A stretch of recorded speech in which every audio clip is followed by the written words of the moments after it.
अस्सलाम वालेकुम नाज़रीन, एक महकती और चहकती सुबह के साथ मैं हूं आपका मेजबान हन्नान बुखारी। नाज़रीन, दुआ करते हैं कि आज की सुबह आपके लिए ढेरों खुशियां लेके आपकी चौखट पे आपका इंतजार कर रही हो। इसी दुआ के साथ आज के प्रोग्राम को आगे बढ़ाते हैं। नाज़रीन, सलाम पेश करते हैं फैसलाबाद की इंतजामिया को, यहाँ के जितने भी महकमे हैं उनको, जिन्होंने दिन रात मेहनत करके फैसलाबाद की आवाम को कोरोना से महफूज रखा, लेकिन अल्टीमेटली आवाम जो है वो कुछ नहीं समझी। बाहर निकले लोग और लोगों से मेल मुलाकातें जारी रहीं, जिसकी वजह से दिन ब दिन कोरोना की सूरत हाल जो है वो बिगड़ती चली गई। पाक फौज को सलाम पेश करते हैं नाज़रीन, जो कि सरहदों पे तो हिफाजत करती है हमारी, इसी के साथ साथ अगर सिविल इंतजामिया को भी उनकी जरूरत होती है, हमारी पाकिस्तान की आवाम को सिविल इंतजामात में अगर उनकी जरूरत होती है, तो सबसे पहले अगर कंधा किसी का आवाम के साथ जुड़ता हुआ नजर आता है तो वो हमारी पाक फौज है। और पाक फौज के जवानों को सिटी न्यूज नेटवर्क का सलाम। ये वो जवान हैं जो कि वतन की मट्टी को अपने खून से सराब करते हैं और यहां की खेती में उगने वाला हर एक फल जो है उनके लहू की दास्तान जो है हर शख्स को सुनाता है। ये वो शख्स हैं जो कि मनफी में यानी माइनस में डिग्री में टेम्परेचर होने के बावजूद सरहदों पे हिफाजत करते हैं। हमारी सहरा हो या फिर हिमालय के ऊंचे पहाड़ हों, तमाम जगहों पर हमारे पाक फौज के जवान ही मौजूद होते हैं। अगर हम घरों के अंदर सुख और चैन की नींद सो पाते हैं तो वो सिर्फ और सिर्फ अपने पाक फौज के जवानों की वजह से। हमारे पाक फौज के जवान, हमारे आर्मी चीफ और इसके साथ साथ दीगर अफसरान हैं जो हैं फौज के, और इसके साथ साथ हमारे जो सिविल इंतजामिया के अफसरान हैं, अल्लाह ताला सबको जिंदगी दे और हिम्मत दे, जज्बा दे, ताकि वो इसी जज्बे के साथ कोरोना वायरस से लड़ते रहें और अल्टीमेटली एक ना एक दिन कोरोना वायरस जो है वो हमारे मुल्क से निकल जाएगा। मौजूदा सूरत हाल की अगर बात की जाए नाज़रीन, तो कोरोना के केसेस इस कदर ज्यादा बढ़ चुके हैं कि हॉस्पिटल्स के अंदर भी रश बढ़ गया है, और जहां पे गवर्नमेंट हॉस्पिटल्स के अंदर रश बढ़ गया है, प्राइवेट हॉस्पिटल्स के अंदर भी रश बढ़ गया है। हमारे इस अगर ज़िले इंतजामिया की बात की जाए तो अयूब बुखारी जो हैं वो काफ़ी इस हवाले से मुतहरक नज़र आते हैं। एसी सिटी है हमारे, और पिछले दिनों उन्होंने एक हॉस्पिटल भी सील किया जिसके अंदर कोरोना के पेशेंट्स का बिना SOPs के इलाज किया जा रहा था, जो कि मौजब बन रहा था इस चीज का कि दूसरे लोगों में भी कोरोना वायरस मुंतकिल हो रहा था। तो उससे बचने के लिए उन्होंने उस हॉस्पिटल को सील किया। यही नहीं बल्कि इसके अलावा जितने भी इंतजामात हैं शहर के, वो DC Faisalabad, commissioner, RPO, CPO और इनके साथ साथ AC सदर हों या दीगर अफसरान हों, उनकी जान से बड़े एहसन इकदाम, कम वसाइल को बरूए कार लाते हुए तमाम इंतजामात बेहतर अंदाज में जो है वो किए जा रहे हैं। तो उनको सलाम पेश करते हैं जिनकी दिन रात की मेहनत जो है वो रंग ला रही है। लेकिन आज एक ब्रेकिंग है जो कि हम इस शो के अंदर देने जा रहे हैं, और वो ये है कि सुनने में आ रहा है कि लॉकडाउन दोबारा होने जा रहा है शहर फैसलाबाद के अंदर, जो कि अब तक किसी न्यूज़ में आपने नहीं सुना होगा। उसकी वजह यह है कि हमारे पास बड़ी सोर्सफुल इंफॉर्मेशन है, और वो सोर्सफुल इंफॉर्मेशन मुझ तक जो है हमारे senior reporter city 41 Ramzan Mirza, जो कि हमारे साथ भी मौजूद हैं, इनके जरिए पहुंची है। तो रमज़ान मिर्ज़ा, आपको वेलकम करते हैं शो के अंदर। बड़े ऑब्जर्वेशन स्ट्रांग होती है आपकी, और इसके साथ साथ जो ज़िले इंतजामात होते हैं, ज़िले अमूर के ऊपर डिस्कशंस होती हैं, उनके ऊपर भी बड़ी गहरी नज़र आपकी होती है। ये सुनने में आ रहा है कि रात 12 बजे से लॉकडाउन जो है वो शुरू किया जाएगा, और बड़ा सख्त किस्म का लॉकडाउन होगा। कुछ स्मार्ट लॉकडाउन की बातें भी सुनने को मिल रही है, जिसमें कहा जा रहा है कि फैसलाबाद के मुख्तलिफ इलाके होंगे जिनको सील कर दिया जाएगा, ताकि वहां पे कोरोना के पेशेंट्स की तादाद क्योंकि ज्यादा है तो उन इलाकों से लोगों को बाहर जाने की जरूरत नहीं होगी। तो इसको किस तरह से एलैबोरेट किया जाए? लोग पैनिक भी हो सकते हैं, क्योंकि अचानक अगर लॉकडाउन कर दिया जाए तो जिस तरह से पैनिक पहले शुरू हुआ था, लोगों ने राशन खरीदना शुरू कर दिया, घरों में चीजें स्टोर करना शुरू कर दी, तो इस हवाले से क्या कहेंगे आप? जी हनान, बहुत शुक्रिया। बड़े अफसोस के साथ जो है वो मुझे फैसलाबादियों को मुबारकबाद देनी पड़ रही है कि जिस चीज़ के हम मुतहम्मिल नहीं थे इस लॉकडाउन के, कि एक बार फिर हम लॉकडाउन की तरफ जाएं। लेकिन अफसोस की बात यह है कि हमें एक बार फिर अब दोबारा लॉकडाउन की तरफ जाना पड़ रहा है। ऐसे बहुत कम ममालिक हैं दुनिया में जिन्होंने ये के बाद दीगरे लॉकडाउन्स किए। ऐसा नहीं होता। हमेशा जो लॉकडाउन होता है उसको प्रोलॉन्ग किया जाता है, उसको लंबा खींचा जाता है। लेकिन फैसलाबाद समेत पूरे पाकिस्तान में ताजरों की वजह से, हमारे अवाम की वजह से और हुकूमत की नाकस पॉलिसी की वजह से ये है कि हम जिस तरह लाहौर और इस्लामाबाद में स्मार्ट लॉकडाउन की तरफ गए, और अब फैसलाबाद भी जो है वो स्मार्ट लॉकडाउन की तरफ जा रहा है। लेकिन इसके साथ साथ अब मजमूई तौर पर मामले के ऊपर रोशनी डालूंगा कि रात से ही फेसबुक और सोशल मीडिया के ऊपर जो है वो स्मार्ट लॉकडाउन के हवाले से खबरें वायरल हुई। लेकिन अफसोसनाक बात यह है, फैसलाबाद ज़िला इंतज़ामिया के नाअहल और मैं समझूंगा कि गाफिल ऑफिसर्स की वजह से ये हुआ कि फैसलाबाद के सोशल मीडिया पर कुछ ऐसी खबरें वायरल हुई जिसमें 128 यूनियन काउंसिल्स के नाम शामिल हैं और सैकड़ों कॉलोनियों के नाम शामिल हैं, और इस हवाले से ये कहा गया कि इन कॉलोनियों को स्मार्ट लॉकडाउन के तहत बंद किया जा रहा है। इसके अलावा ये भी खबर सामने आई कि यहां पर जो है वो कर्फ्यू नाफिज कर दिया जाएगा, जिस वजह से इस वक्त जिला इंतजामिया की नाकस पॉलिसी और महकमा सेहत की नाकस पॉलिसी की वजह से और उनके ऑफिसर्स की जानिब से लिस्टें जो हैं वायरल करने की वजह से फैसलाबाद इस वक्त पैनिक का शिकार हुआ पड़ा है। और नजर ये आ रहा है शायद कि फैसलाबाद जो है वो इस तरह लॉकडाउन होगा, बंद होगा कि शायद खाने पीने को कुछ नहीं मिलेगा। अब परिंदा भी पर नहीं मार सकेगा, परिंदा पर नहीं मार सकेगा। लेकिन और दिलचस्प बात यह है कि जिला इंतजामिया की जानिब से ताहाल इस स्मार्ट लॉकडाउन के एसओपीज जो हैं वो सामने नहीं आ सके। मुझे महसूस ये हो रहा है कि शायद ऑफिसर जो हैं वो या तो सो रहे हैं या उन्हें शायद सिर्फ इस बात से सरोकार होता है कि फेसबुक के ऊपर कोई चीज फेंकवा दी जाए ताकि पैनिक क्रिएट कर दिया जाए। लेकिन रमजान, आपको ये नहीं महसूस होता कि जितने ऑफिसर्स हैं काम उस हिसाब से बहुत ज्यादा है? क्योंकि ये पैंडेमिक ऐसा है जो कि आज से पहले शायद देखने में नहीं आया, और अफसरान पे एक महकमे का नहीं बेशुमार महकमों का बोझ जो है वो पड़ गया है। तो जैसे आप कह रहे हैं कि अफसरान जो हैं वो नरमी या कोताही बरत रहे हैं, तो इतने मामला चंद अफसरान पे 2-4 अफसरान हो या 10 अफसरान हो उनके ऊपर हो तो उससे मामला कुछ बिगड़ते तो हैं। क्या कहेंगे सवाल? इसमें कोई शक नहीं। असल में इनकी पॉलिसी जो थी वो उस हद तक मुर्तकिज नहीं थी, एक पॉइंट के ऊपर इकट्ठी नहीं थी। आप बखूबी जानते हैं कि पाक फौज के बाद सबसे बड़ा इदारा जो है वो महकमा तालीम का है, जिसमें लाखों जो है वो एजुकेटर्स मौजूद हैं। अगर एक प्रॉपर हिकमत अमली बनाई जाती तो शायद जिस तरफ आप इशारा कर रहे हैं कि एक ही ऑफिसर के ऊपर ज्यादा बोझ न बनता। हमारी दीगर 4 तहसीलें भी हैं, वहां से भी असिस्टेंट कमिश्नर्स जो हैं नो डाउट वो जिम्मेदारियां अदा करते रहे, लेकिन उस हद तक जिम्मेदारियां अदा नहीं की जा सकी उनकी जानिब से जिस हद तक असिस्टेंट कमिश्नर सिटी और असिस्टेंट कमिश्नर सदर ने जो थी वो जिम्मेदारियां अदा की थी, और जिस वजह से असिस्टेंट कमिश्नर सिटी जो हैं वो कोरोना का शिकार भी हुए और अल्हम्दुलिल्लाह अब तो वो दोबारा सीट पर हैं। तो इस मामले के ऊपर जो है ये बड़ी कॉन्फिडेंशियल इंफॉर्मेशन होती है कि भाई किस इलाके को हम लॉकडाउन करने के लिए जा रहे हैं। अब इस खबर के वायरल होने का एक और नतीजा ये भी निकलेगा कि वहां से जिन जिन अफराद ने निकलना है वो वहां से निकलने में कामयाब हो जाएंगे, और जिन्होंने वहां पे जाना है वो जाने में कामयाब भी हो जाएंगे। अब मामला यह है कि लॉकडाउन इस तरह का होना चाहिए था कि वहां पर मौजूद अफराद अगर मुमकिना तौर पर वो कोरोना से मुतासिर हो चुके हैं तो वो वहां से बाहर ना निकलते, ताकि वो बाहर जाके एक बार फिर वो जो वायरस है जो कि ऑलरेडी वहां पे फैल चुका है उसको फैलने में उसको मजीद फैसिलिटेट ना करते। लेकिन रमजान यहाँ पे ये चीज देखने को मिल रही है कि खास तौर पे ऐसे लोग जिनको कोरोना वायरस होता है और प्राइवेट हॉस्पिटलाइज होते हैं, महकमा सेहत की जानिब से किसी किस्म का ध्यान नहीं दिया जा रहा, उनके घर वालों के टेस्ट नहीं किए जा रहे। तो इसी गुफ्तगू को आगे बढ़ाएंगे, लेकिन हमारे साथ एक कॉलर मौजूद है, कॉल ले लेते हैं। अस्सलाम वालेकुम जी। जी कौन सा आप बात कर रहे हैं और कहां से? अस्सलाम वालेकुम। जी वालेकुम अस्सलाम। मैं मुजफ्फराबाद आजाद कश्मीर से बात कर रहा हूँ। जी जी पूछिए सर, क्या पूछना चाहते हैं? मुजफ्फराबाद आजाद कश्मीर से। जी जी पूछिए, क्या पूछना चाहते हैं आप? जनाब अमीर लोग हैं, मसला है कि वो लाखों रुपया उनके पास अब उनको दे रहे हैं, हमारे पड़ोस में गरीब लोग रहते हैं उनको नहीं दे रही है। क्या नहीं दे रहे आपको? यार जो सारा ये जो पैसा दे रहे हैं ना, ठीक है, एहसास प्रोग्राम का आप कह रहे हैं जो 12,000 रुपया देते हैं वो गरीब लोगों को नहीं दे रहे, अमीर लोगों को दे रहे हैं। तो हमारे साथ रमजान मिर्जा साहब मौजूद हैं। बहुत शुक्रिया अब्दुल हमीद साहब आपके कॉल करने का। मिर्जा साहब से पूछते हैं।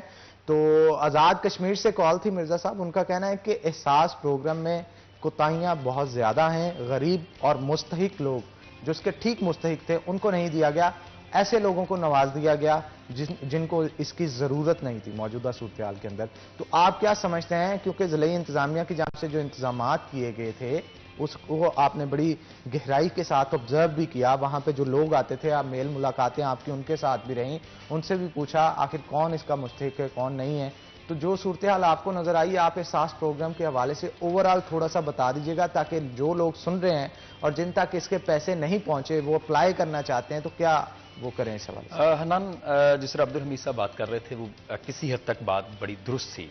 फैसलाबाद के डिवीजन के सबसे आला ऑफिसर, उनका नाम नहीं लेना चाहूंगा, उन्होंने एहसास कफालत प्रोग्राम के लिए मैसेज दिया, भिजवाया कि मे आई क्वालिफाई और नॉट। लेकिन जब उन्हें मैसेज, उसका जवाब वापस मिला, तो वो क्वालिफाई कर चुके थे एहसास कफालत प्रोग्राम के 12,000 रुपए के लिए।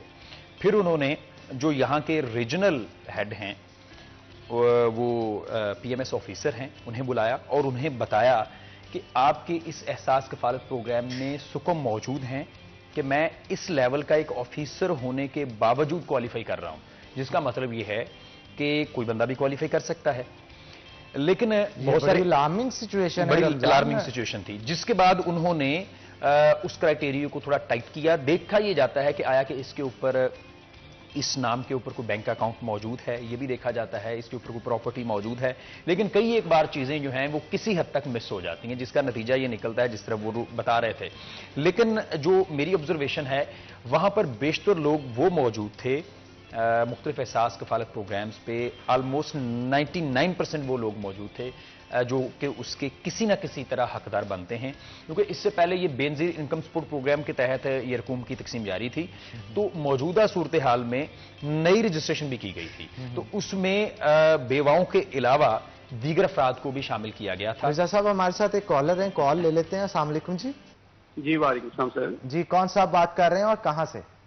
वजाहत सिंह बंदेशा एडवोकेट बात कर रहा हूँ फैसलाबाद कचहरियों से सर। जी जी, वजाहत हुसैन साहब, क्या पूछना चाहते हैं आप? पूछिए। हाँ सर, पूछना ये चाहता हूँ कि अभी बहुत अच्छे सीनियर आपके पास बैठे हैं सर सहाफ़ी, उन्होंने एक सवाल किया है, कहा है कि कोरोना की जो रात को अपडेट आई है सोशल मीडिया पे, उसकी वजह से पैनिक क्रिएट हो गया। सर पैनिक क्रिएट नहीं हुआ, लोगों को इल्म मिल गया है, लोगों को शऊर मिल गया ताकि थोड़ा सा इंतजाम करके घर में बैठ जाएं। तो मेरे ख्याल में सोशल मीडिया बहुत अच्छा जरिया है। अगर पहले ही अगर चीज बंद करनी हो, उसके बारे में इत्तला आ जाए, तो ये लोगों के लिए ज्यादा बेहतर है। अच्छा वजाहत साहब, यहाँ पे मैं एक करेक्शन आपकी करना चाहता हूँ कि सोशल मीडिया पे अगर एक ठीक खबर आई है तो 10 झूठी खबरें होती है, जिसकी कोई ऑथेंटिसिटी नहीं होती, कोई उसको कह नहीं सकता ये ठीक है या गलत है, और कोई उसके ऊपर बेंच नहीं। सोशल मीडिया पे दी जाने वाली खबर झूठी है या सही है। पिछले दिनों चिकन के हवाले से ये खबर सोशल मीडिया पे ही वायरल हुई थी, जिसके अंदर ये बताया गया था कि कोरोना वायरस जो है वो चिकन के इस्तेमाल से फैल रहा है, चिकन के अंदर कोरोना वायरस डाला गया है, उसकी वजह से पैनिक क्रिएट हुआ था।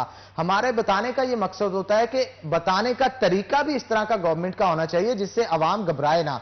अब लॉकडाउन का बताया जा रहा है और अवाम समझ रही है कि मुकम्मल लॉकडाउन किया जा रहा है, लेकिन ये पार्शियल लॉकडाउन होगा, जिसके अंदर ऐसे इलाके जिनके अंदर कोरोना के पेशेंट्स ज्यादा हैं उनको लॉकडाउन किया जाएगा। अगर मैं ये बात रमजान मिर्जा साहब बेहतर तरीके से बता है कि इस वक्त जो सोशल मीडिया या फेसबुक के ऊपर खबरें हैं, उनमें सैकड़ों कॉलोनियां शामिल हैं फैसलाबाद की, और उसमें बताया ये जा रहा है कि इसमें मरीजों की तादाद ये है, तो ये अंडर ऑब्जर्वेशन है। लेकिन जो हकीकत है वो ये है कि फैसलाबाद के 14 क्लस्टर्स जो हैं उनको सेलेक्ट किया है स्मार्ट लॉकडाउन के लिए, और इस हवाले से महकमा सेहत की जानिब से रात जो हैं वो फहरिस्तें ज़िला इंतजामिया को भिजवाई गई, और ज़िला इंतजामिया की जानिब से रात गए जो हेल्थ मिनिस्ट्री है उसको ये फहरिस्तें जो हैं वो फॉरवर्ड कर दी गई हैं। और 14 क्लस्टर्स जो हैं वो फैसलाबाद के, जिनमें फैसलाबाद की अहम मार्केट्स शामिल हैं, घंटाघर के तरफ की मार्केट्स शामिल हैं, इसके साथ साथ डी ग्राउंड की मार्केट, टाटा मार्केट का नाम आ रहा है, मक्की मार्केट का जिक्र किया जा रहा है। इसके साथ साथ फैसलाबाद के कुछ जो गुंजान आबाद इलाके हैं, जिनमें गुलाम हमदाबाद का इलाका है, रजाबाद का इलाका है, इनकी जो तजवीज़ है बड़े वाज़े रहे, तजवीज़ भिजवाई गई है कि 16 जून रात 12 बजे से इसको बंद किया जाए। जी, ये वजाह साहब मैं आपको बता दूं, ये मिर्जा साहब ने बड़ी ऑथेंटिक बात की है अभी कि तजवीज भिजवाई गई है। तजवीज भिजवाने का मतलब ये होता है कि अभी गवर्नमेंट ने इसे अप्रूव करके भेजना है, ने इसके ऊपर अप्रूवल देनी, अप्रूवल मिलने के बाद लॉकडाउन किया जाएगा। लेकिन तजवीज के ऊपर ही अवाम को पैनिक कर देना ये बात मुनासिब नहीं है। तो कुछ बातें आपकी भी ठीक है। हमारे साथ एक और कॉलर भी मौजूद हैं, उनसे भी बात कर लेते हैं। अस्सलाम वालेकुम जी।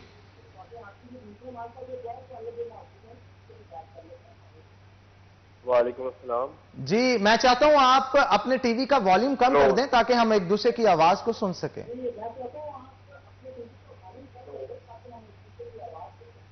आवाज नहीं आ रही? जी हसन साहब बोलिए, क्या पूछना चाहते हैं आप? जी अच्छा, ये मैं पूछना चाह रहा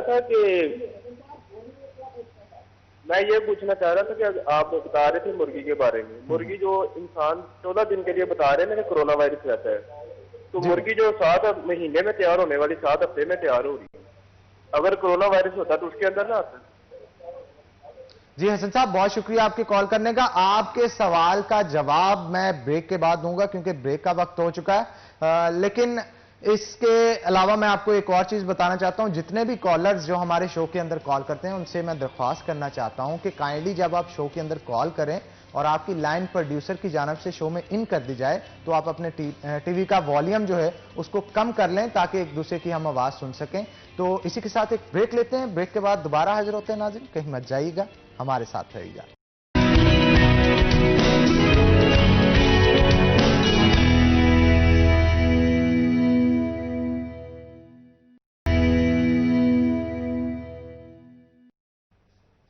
वेलकम बैक नाज़रीन, ब्रेक के बाद खुशामदीद। ब्रेक पे जाने से पहले हमारे साथ एक कॉलर हसन मौजूद थे। उनकी जानिब से सवाल किया गया था कि जो मुर्गियां हैं जो तैयार की जाती हैं, ब्रायलर गोश्त जो होता है, इसको बड़ी जल्दी तैयार किया जाता है और 1.5 से 2 महीने के अंदर उसे तैयार हो जाता है। तो उसके अंदर ग्रोथ इस तरह की होती है, उनका कहना है, जिससे कोरोना वायरस फैलने का खदशा होता है। तो मैं उनको बताना चाहता हूं कि ये जेनेटिकली मॉडिफाइड ऑर्गेनिजम्स होते हैं और इनको इस तरह से जो है वो मॉडिफाई किया जाता है कि इनके अंदर ऐसे जीन्स डाल दिए जाते हैं जिससे ग्रोथ इनकी जल्दी होती है। तो ग्रोथ जल्दी करने का मकसद भी होता है कि जितनी पॉपुलेशन है हमारी, उस पॉपुलेशन को प्रोटीन की डाइट बहुत इंपॉर्टेंट होती है, बहुत जरूरी चाहिए होती है।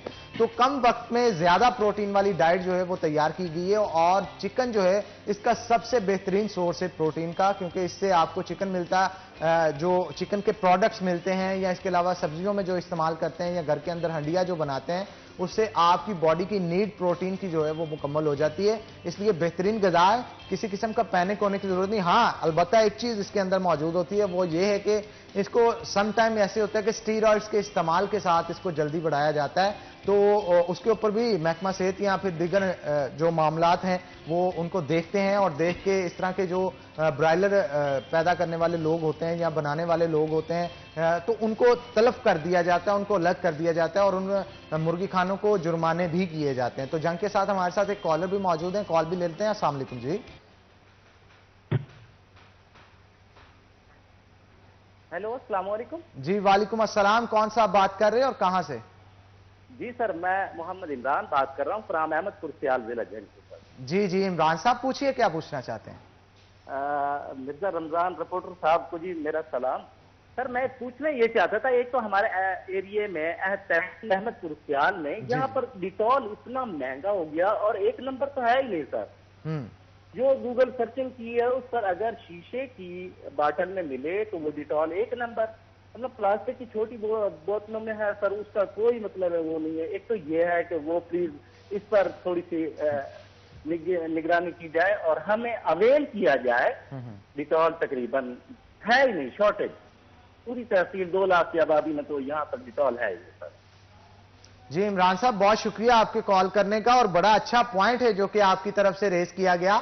और मिर्जा साहब ये बड़ी अच्छी बात इनकी तरफ से की गई कि 2 नंबर कंपनीज जो हैं वो मौजूदा सूरत हाल को देख के बड़ी मुतहरक हो गई, चाहे वो हैंड सैनिटाइजर्स हों या फिर इसके साथ साथ फेस मास्क हों या इसके अलावा ऐसे जर्म्स किल करने वाले महलूल जो कि मेडिकल स्टोर से या जनरल स्टोर से आपको मिलते थे, वो भरमार है इस वक्त 2 नंबर तैयार करने की। अब इंतजामिया जो है चाहे वो जंग की हो या फैसलाबाद की हो, उनको प्रायोरिटीज तय कर लेनी चाहिए कि किन चीजों पे प्रायोरिटी पे काम किया जाएगा। स्पोर्ट्स जिस तरह दुकानों के ऊपर खुलवाने के ऊपर या उन पे एसओपीज अमल दरामद करवाने के ऊपर इनका जोर होता है, उसी तरह जोर इस चीज पे भी होना चाहिए कि मार्केट के अंदर ऐसी चीजें जो कि अब इस वक्त के अंदर सबसे ज्यादा इस्तेमाल हो रही हैं वो हैंड सैनिटाइजर्स हैं या ऐसे महलूल हैं जो कि जर्म्स को किल करते हैं, 2 नंबर तैयार किए जा रहे हैं। और इसकी मार्केट में इस तरह से पीक आई है कि लाखों नहीं, करोड़ों नहीं, अरबों का बिजनेस एक महीने के अंदर किया जा रहा है। अब इसको किस तरह से स्टॉप किया जाए और किस तरह से इस चीज की पहचान की जाए कि बिकने वाली चीज 1 नंबर है या 2 नंबर है, या जिस कंपनी के तहत इसे बेचा जा रहा है आया वो रजिस्टर्ड भी है या नहीं है। तो इसके ऊपर इंतजामिया हमारी कितनी मुतहरक है, जंग की इंतजामिया को क्या पैगाम देना चाहेंगे और ऐसे इलाके जो कि जहां पे गांव ज्यादा हैं वहां पे गांव की दुकानों के ऊपर तो कोई चेकिंग के लिए नहीं जाता, वहां पे सिस्टम को बेहतर किस तरह से किया जाए? हनान, आपने बड़ा दुरुस्त और कॉलर की जानिब से भी बड़ा दुरुस्त एक मसला पेश किया गया है कि इस वक्त आपको हर जगह मास्क मिलेंगे, हर जगह हैंड सैनिटाइजर्स मिलेंगे, ग्लव्स मिलेंगे, लेकिन उनकी क्वालिटी चेक करने के लिए कोई इदारा भी इस वक्त ऑन बोर्ड नहीं है, ऑन पेज नहीं है। इवन के फैसलाबाद जो कि डिविजनल हेडक्वार्टर है, आप हर मेडिकल स्टोर पे जब अगर आप रुख करें आपको वहां पे वो मिल जाएंगे मास्क, लेकिन किसी को कुछ पता नहीं कि इसके ऊपर मटेरियल कौन सा इस्तेमाल हुआ है, ये डबल प्लाई है, ट्रिपल प्लाई है, और क्या ये वीविंग है, नॉन वीविंग है। हैंड सैनिटाइजर्स की बात करें तो पता कोई नहीं होता कि वो पानी के अंदर एक ड्रॉप जो है वो डेटॉल फेंक के उसका शायद हैंड सैनिटाइजर बना दिया गया है। मुख्तलिफ आपको इस तरह के लुब्रिकेंट टाइप जो हैं वो हैंड सैनिटाइजर मिल रहे हैं, आपको कुछ पता नहीं। और अवाम जिसकी जो स्मेल है जितनी तेज है, महसूस ये करते हैं कि शायद ये उतना ही ज्यादा इफेक्टिव है। सबसे अहम बात ये है जो सोचने की है कि हैंड सैनिटाइजर से ये कोरोना वायरस मरने वाला नहीं है। हम बैक्टीरिया को मारते हैं जो मुमकिना तौर पर मेरे हाथ से उस कोरोना वायरस को एक जगह से लेकर दूसरी जगह लेके जा सकता है, जो उसकी फैलाव का बायस बन सकता है। तो एक सबसे पहले अहम बात ये। दूसरी बात ये है कि अगर आप वायरस से दूर रहना चाहते हैं तो बार बार हाथ और मुंह धोएं, ताकि वो हाथों के जरिए आपके मुंह तक ना जाए और मुंह के जरिए आपकी सांस की नाली तक ना चला जाए। सबसे अहम बात यह है। अब जिस तरफ आपने इशारा किया कि इंतजामिया कुछ कर रही है, इस हवाले से किसी किस्म का कोई इदारा भी इस वक्त मुतहरक नहीं है जो क्वालिटी को चेक करे, स्टैंडर्ड्स को चेक करे, क्योंकि ना तो सैनिटाइजर के हवाले से किसी किस्म के स्टैंडर्ड्स जो हैं वो गवर्नमेंट की जानिब से या SOP सामने आ सके हैं, ना ही ग्लव्स हैं और ना ही जो हमारे पास फेस मास्क मौजूद हैं उसके ऊपर। इवन के मैंने ऐसे लोग भी देखे जो कि मुख्तलिफ इदारों की तरफ रश कर रहे थे कि हमें NOC दिया जाए, हम मास्क बनाना चाह रहे हैं। तो ऑफिसर्स के जवाब मैंने इन कानों से खुद सुने, आप बनाएं जैसे भी बनते हैं, और जैसे भी बने हैं अब वो मार्केट सूरत हाल है। रमजान, हमारे साथ एक कॉलर भी मौजूद है, कॉल लेते हैं। अस्सलाम वालेकुम जी। जी कौन साहब बात कर रहे हैं और कहां से? हेलो जी मैडम पूछिए, क्या पूछना चाहते हैं? अस्सलाम वालेकुम, मैं मिसेस तारिक बात कर रही हूँ भाई, फैसलाबाद से। जी जी मिसेस तारिक पूछिए। क्या पूछना नहीं है, मैंने कोरोना के हवाले से बात करनी है। जी जी। कि आजकल आपने कहा ना कि फैसलाबाद में लोगों ने शायद मीडिया के जरिए, सोशल मीडिया के जरिए पैनिक क्रिएट किया है कि बहुत ज्यादा पेशेंट है। भाई इसमें ये बात है कि पेशेंट वाकई बहुत ज्यादा है, ये गलत नहीं है। कुछ लोग तो जो हैं वो बिल्कुल डॉक्टर के पास भी नहीं जा रहे हैं। सेल्फ मेडिकेशन जो है ना वो बहुत ज्यादा बढ़ रही है इस वक्त। आप अपने प्रोग्राम के जरिए लोगों को ये बात भी बताएं कि लोग सेल्फ मेडिकेशन जो कर रहे हैं वो नुकसानदेह भी हो सकती है, क्योंकि कुछ चीजें जो सोशल मीडिया पर आ रही हैं जैसे सना मक्खी है वो हर किसी को सूट नहीं करती, उससे डायरिया भी हो जाता है, और डायरिया इस हालत में हो जाना जो है वो ज्यादा खतरनाक है। तो आप ये बताएं लोगों को कि वो सेल्फ मेडिकेशन भी ना करें। और एक बात और, मैंने पहले भी आपके प्रोग्राम के जरिए ये बात की थी कि लोग मास्क जो है ना वो इसी तरह से गलियों में फेंक देते हैं, तो वो हवा से उड़ते फिर रहे हैं, वो जो है ना मास्क वो ज्यादा नुकसानदेह साबित हो रहे हैं कि उसको कोई भी हाथ लगा देता है, कोई बच्चा लगा देता है, कोई भी सफाई जो बाहर कर रहे हैं लोग बेचारे वो लगा देते हैं।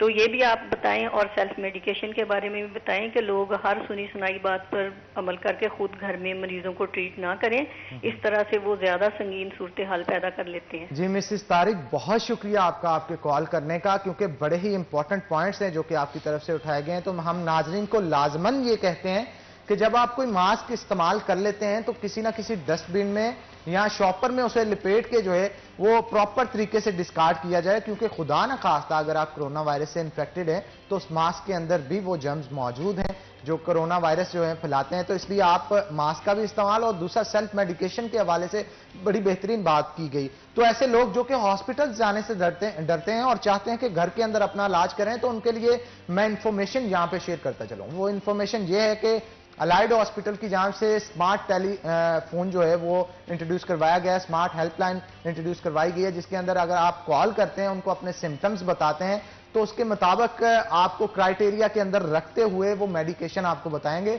और उस मेडिसिन को लेने के बाद आप जो हैं वो सेहतमंद हो सकते हैं। ना कि ये कि आप घर के अंदर बैठे खुद ही इस चीज का फैसला करें कि कौन सी मेडिसिन आपने अपने लिए लेनी है, तो उससे बजाय फायदा होने के आपको नुकसान होना शुरू हो जाएगा। तो उससे बचने के लिए सेल्फ मेडिकेशन से आपको ये चाहिए कि डॉक्टर से कंसर्न करें, और डॉक्टर से कंसर्न करने के लिए आपको अस्पताल जाने की जरूरत नहीं है। रमजान, ये बड़ी बेहतरीन चीज है कि आप टेलीफोन पे ही तमाम चीजें जो हैं वो अपनी हेल्थ के हवाले से जान सकते हैं। क्या कहेंगे इस सवाल? बिल्कुल, टेली मेडिसिन का अब तो जो है वो ऑप्शन मौजूद है। इवन कि अगर हम एजुकेशन जो है वो ऑनलाइन हासिल कर सकते हैं, तो इस वक्त जो है वो सारी चीज़ें ऐसी मौजूद हैं। और जिस तरह मिसिस तारिक ने सना मक्की के हवाले से जिक्र किया, ये ऐसा ही हुआ है कि ना सिर्फ उसकी कीमतें तो ऊपर गई ही हैं, इसके इस्तेमाल के साथ लोग डायरिया के पेशेंट भी हुए हैं। और मैंने देखा है कि एक एक हफ्ते जो है वो लोग इस बीमारी में मुब्तला रहे हैं, जबकि आपका इम्यून सिस्टम पहले ही वीक हो रहा है। और आप इस तरह के इलाज मुआलजे घर बैठे बगैर किसी मुआलज के शुरू कर देते हैं, तो नतायज जो हैं वो ऐसे ही निकलते हैं। और जब हम इटली की बात करते हैं और कहा जाता है कि वहाँ पर हलाकतें एक रिकॉर्ड हद तक गईं, तो एक ब्रूफेन के हवाले से भी बात की जाती है कि शायद ब्रूफेन का ज़्यादा इस्तेमाल जो है वो भी इस वक्त नुकसानदेह होता है। और उसका कल्चर ऐसा है मेडिसिन का कि वो आपके कोरोना वायरस के कल्चर को प्रमोट करने में मददगार साबित होता है। तो इस तरह की मुबैना तौर पर बातें जो हैं वो सामने आई। तो सेल्फ मेडिसिन जो है या मेडिकेशन की तरफ जो है वो उस वक्त जाना चाहिए जब आपके पास किसी किस्म का कोई सोर्स अवेलेबल नहीं है। इवन कि आपके मोहल्ले में रहने वाला कोई एक डॉक्टर जो है वो टेलीफोन के ऊपर आपकी मदद कर सकता है। बिल्कुल आप सही कह रहे हैं। और नाज़रीन, एक और चीज यहाँ पे आपको मैं बताता चलूं कि हर शख्स का डीएनए जो है वो सेम नहीं होता। हर एक के डीएनए को कोई चीज़ सूट करती है, कोई चीज़ नहीं सूट करती। कुछ लोगों को किसी चीज़ से एलर्जी होती है और कुछ लोगों को उससे एलर्जी नहीं होती। इसलिए डॉक्टर बेहतर रिकमेंड कर सकता है, वो आपकी हिस्ट्री जानेगा पूरी, और हिस्ट्री जानने के बाद ही आपको मेडिकेशन की तरफ लाया जाएगा। तो सेल्फ मेडिकेशन से बचें, टेलीफोन का इस्तेमाल करें, डॉक्टर से राब्ता करें। और अगर आप हॉस्पिटल के अंदर आपका फ़ोन जो है वो पिक नहीं हो रहा, तो आप कोशिश करें आपके नज़दीक तरीन जो क्लिनिक है या इसके अलावा जो हॉस्पिटल है वहाँ पे जो डॉक्टर मौजूद है उनसे टाइम लेके फ़ोन पे डिस्कशन करें, और डिस्कशन करने के बाद ही मेडिसिन लें, क्योंकि आपकी सेहत हमारे लिए सबसे ज़्यादा ज़रूरी है। और हम नहीं चाहते कि आप कोई भी ऐसा कदम उठाएं जिससे आपकी सेहत पे असर पड़ सके, क्योंकि मौजूदा सूरत के अंदर तंदुरुस्त व तवाना होना ज़रूरी है, क्योंकि ये वक्त की ज़रूरत है। और वक्त की ज़रूरत यही है कि आप फिर जो सेल्फ मेडिकेशन है उसकी तरफ ना जाएं। ना तो आप डॉक्टर हैं और ना ही कोई ऐसी चीज़ जानते हैं कि ये मेडिकेशन आपके अंदर जाके क्या हालात जो है वो बना देगी। इसलिए डॉक्टर पे ये काम छोड़ें, क्योंकि जिसका काम है उसी को साजे ही कहा जाता है। इन हालात में डॉक्टर्स की भी जिम्मेदारी उस सूरत में बढ़ जाती है। अगर उन्होंने खुद को क्वारंटीन भी किया हुआ है तो यकीनन वो फ़ोन के ऊपर तो अवेलेबल हैं, और जो प्राइवेट क्लिनिक्स हैं उनके ऊपर मुतलका डॉक्टर का या उनके पीए का नंबर जो है बड़े वाज़ेह अंदाज में दर्ज होता है। तो इससे डॉक्टर के साथ लाइजन जो है वो मजीद बेहतर हो सकता है। तो डॉक्टर से भी मैं इस टीवी स्क्रीन के जरिए रिक्वेस्ट करूंगा कि आप भी यकीनन आपकी जानिब से पहले भी टेलीमेडिसिन का जो है वो ऑप्शन मौजूद है, दरवाजे खुले हैं। तो इन हालात में जबकि स्मार्ट लॉकडाउन की तरफ हम जा रहे हैं, प्राइवेट क्लिनिक्स बहुत सारे इस दिनों में बंद है या वहाँ पर अल्टरनेटिव डॉक्टर्स मौजूद हैं। इवन के डीएचक्यू और अलाइड की तरफ भी लोगों का अब रुख जो है वो कम हो गया है। कल जो वहाँ पे हार्ट सेंटर है वो मुकम्मल तौर पर खाली था, सन्नाटे थे। तो इस तरह बहुत सारी वार्ड जो हैं इस वक्त मुकम्मल तौर पर बंद हैं, लोग रुख नहीं कर रहे।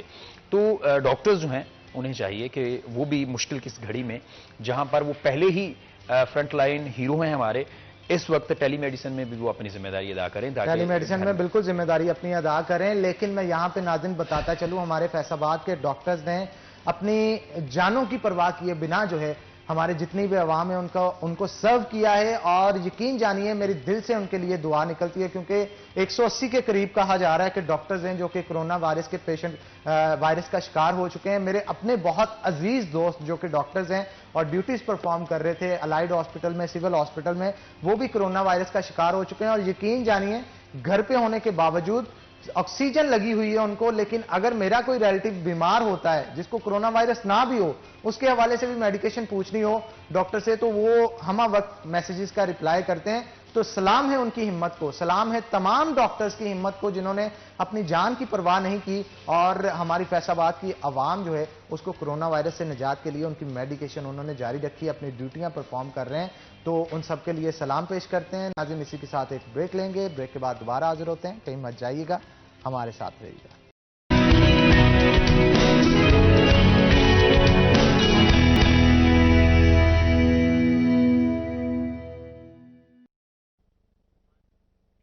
वेलकम बैक नाज़रीन, खुश आमदीद है ब्रेक के बाद। और रमजान मिर्जा साहब हमारे साथ मौजूद हैं। लॉकडाउन के हवाले से गुफ्तगू चल रही थी और बहुत बड़ी ब्रेकिंग जो कि हमने अपने शो के अंदर आपको दी वो ये थी कि आज रात 12 बजे से ये तजवीज़ दी जा रही है कि लॉकडाउन का आगाज़ कर दिया जाएगा। वो लॉकडाउन होगा कैसा, अगर पार्शली भी है तो कुछ इलाके भी मिर्जा साहब की जान से बताए गए, लेकिन SOPs डेवलप नहीं किए गए। तो मैं मिर्जा साहब से ये जानना चाहूँगा कि मिर्जा साहब, अगर SOPs नहीं बनाए गए तो किस तरह से पता चल सकेगा कि जो इलाका लॉकडाउन या क्वारंटाइन किया जाएगा उस इलाके से अगर कोई बाहर जाना चाहता है तो उसके लिए क्या क्राइटेरिया होगा, और जो लोग वहां पे अंदर मौजूद हैं उनको किस तरह से फैसिलिटेट किया जाएगा। किसी का राशन खत्म हो जाता है, चीजें उनको किस तरह से पहुंचाई जाएंगी, मिनरल वाटर की बॉटल्स जो हैं वो घरों के अंदर जाती थी, तो ये मामला को किस तरह से सेटल डाउन किया जाएगा। कोई एक लंबी चार्ज लिस्ट होनी चाहिए जो कि इंतजामिया की तरफ से बनाई जाए और लॉकडाउन से पहले उनको बताया जाए, क्योंकि लॉकडाउन होने के बाद अगर बताया जाता है तो अकेले अकेले को समझाना बहुत मुश्किल हो सकता है। इसके हवाले से इंतजामिया को चाहिए कि एक मुकम्मल प्रेस कॉन्फ्रेंस करे और प्रेस कॉन्फ्रेंस के अंदर ये अवाम को बताए कि कौन से SOPs हैं जो कि डेवलप किए गए हैं और जिन इलाकों को क्वारंटाइन या लॉकडाउन किया जाएगा वहां के लोगों के साथ किस तरह से पेश आया जाएगा इंतजामिया की जानिब से। ये ना हो कि इंतजामिया या पुलिस के लोगों से लोग लड़ते झगड़ते फिरें। क्या कहेंगे इस हवाले से? असल में हनान 14 क्लस्टर्स का जिक्र किया गया है जो अभी तक की तजवीज़ शुदा फहरिस्त है। उसमें फैसलाबाद के जो मज़ाफ़ाती इलाके हैं उनमें अमीनपुर बंगला का एक हब है जहाँ पे इर्द गिर्द ना सिर्फ कारोबारी मराकज़ मौजूद हैं, इसके साथ साथ डिजकोट सिटी जो है उसका नाम तजवीज़ किया गया है और जो 10 नाम हैं वो फैसलाबाद सिटी के हैं। इनमें फैसलाबाद की दीगर तहसीलों का जिक्र नहीं किया गया और जिसमें गुलाम अहमदाबाद, जिस तरह मैंने बताया, अकबर चौक जो कि गुलिस्तान कॉलोनी के अंदर है, ठीक है, टाटा मार्केट, मक्की मार्केट, क्लॉक टावर, कचहरी बाजार की मोबाइल मार्केट और इसके साथ साथ फैसलाबाद में ही मौजूद ढूढ़ीवाला और इसकी पेरिफेरी में जो इलाके मौजूद हैं। अच्छा रमजान, मैं गुलाम अहमदाबाद के हवाले से कुछ पूछना चाहूंगा क्योंकि उसके अंदर बहुत सारे ब्लॉक्स भी हैं, block B, block C block, और गुलाम अहमदाबाद के अंदर ही छोटी छोटी कॉलोनियां बनी हुई हैं। तो गुलाम अहमदाबाद पूरा सील किया जाएगा या इसका भी कोई पार्ट होगा? असल में दो चीजें उसमें अभी लिखी हैं कि एक तो गुलाम अहमदाबाद की सदर मार्केट, सदर बाजार जो है बड़ा फेमस बाजार, बिल्कुल वो बंद किया जाएगा और जिन इलाकों से, जिस ब्लॉक से मरीजों की तादाद ज्यादा रिपोर्ट हुई है उस हिस्से को क्वारंटीन किया जाएगा। मतलब गुलाम अहमदाबाद में ही जनरल अस्पताल मौजूद है जिसके अंदर करंटीना मौजूद है और इसके साथ साथ गुलाम अहमदाबाद 1 और 2 है, उसके अंदर बहुत सारे ब्लॉक्स हैं, कॉलोनीज और भी शामिल हैं छोटी छोटी। तो जिन इलाकों में ऐसा हुआ है, पेशेंट्स की तादाद सामने ज्यादा आई है, उस हिस्से को पार्शली जो है वो क्वारंटीन किया जाएगा। और जो सवाल आपने शुरू में पूछा कि भाई इसके SOPs क्या होंगे, यही सवाल मेरा इंतजामिया से है कि भाई आपके आला ऑफिसर्स की जानिब से फहरिस्तें तो वायरल की गई लेकिन किसी ने किसी एक SOP के ऊपर भी काम किया, SOP समझाने की कोशिश की कि भाई जो बेचैनी आपने पूरे शहर में पैदा कर दी है उसके ऊपर ये शहरियों को आगाह किया कि भाई इन 14 इलाकों में हम करने जा रहे हैं तो ये लोग राशन ले आए, ये लोग देख लें मामला। अब अगली सूरत हाल जो है वो इंतजामिया और पुलिस के लिए कड़ा और बड़ा चैलेंज है कि वहां पर अगर सरकारी मुलाजमीन मौजूद हैं तो उनकी आमदोरफ्त कैसे होगी। अगर वहां पर सुपर मार्केट अंदर मौजूद नहीं, जिस तरह आप समझ लें। रमजान माजर चाहूंगा आपकी बात काट रहा हूं, हमारे साथ एक कॉलर मौजूद है, कॉल ले लेते हैं। अस्सलाम वालेकुम जी। जी कौन साहब बात कर रहे हैं और कहां से? वालेकुम अस्सलाम।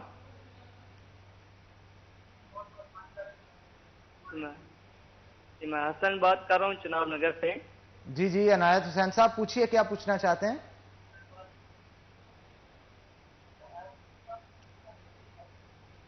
ये एक बात कहना चाहूंगा कि जो हुकूमत ने ये लॉकडाउन लगाने फिर से जा रहे हैं।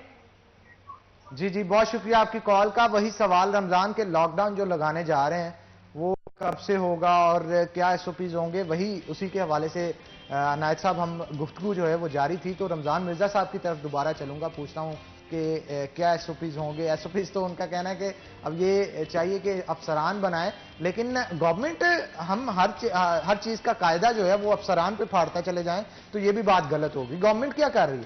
गवर्नमेंट के जो वुज़रा हैं वो घरों के अंदर बैठे हैं या अपने दफातर के अंदर बैठे मजे उड़ा रहे हैं और कोई उनको पता ही नहीं है कि किस तरह से काम करना है। काम तो असल हमारे ब्यूरोक्रेट्स कर रहे हैं। हनान हो ये रहा है कि ये एक ऐसी ढाल है जिसको सामने रख के कि भाई मुझे सिम्टम्स आ गए हैं, अब मुझे 14 दिन के लिए क्वारंटीन होना है, तो इसका मतलब है कि आप हर चीज रखें और बैठ के वहां पे इंटरनेट यूज करें और गपशप लगाएं बैठ के।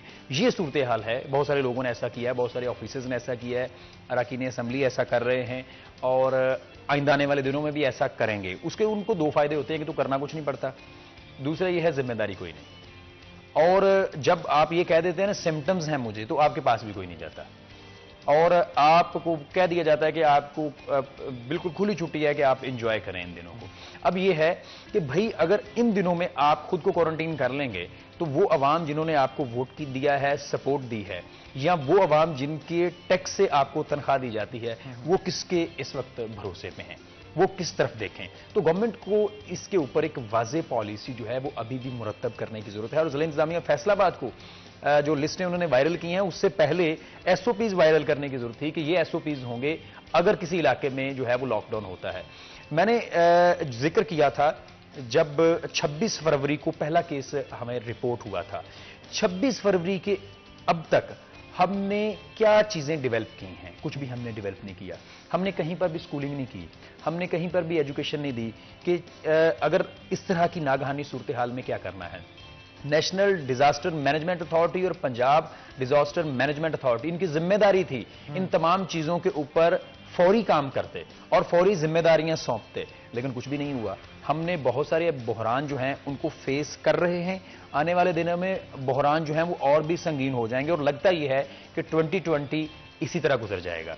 और हमारी कौम तैयार है, लेकिन माजरत के साथ ब्यूरोक्रेसी में से बहुत सारे लोग और हमारी गवर्नमेंट जो है इस मामले को संजीदगी से देखते हुए ना तो कौम की एजुकेशन कर रही है, और कौम की एजुकेशन करना तो दूर की बात है, अपने ऑफिसर्स की एजुकेशन ही नहीं कर रही। जिस तरह आपने जिक्र किया कि सैनिटाइजर के बारे में बताया जा सकता था कि ये सैनिटाइजर दुरुस्त है, उसको सर्टिफाई किया जा सकता था। हमने सैकड़ों ऑफिसर जो है वो घरों में बिठाए हुए हैं, उनकी जिम्मेदारी लगाई जा सकती है कि ये आपकी जिम्मेदारी है इस बात को इंश्योर करना। ये काम आप कर लें और कोई ना करें, गाड़ी लें, पकड़ें और चीजें डिवाइड करने की जरूरत थी, लेकिन डिवाइड नहीं हो सकी।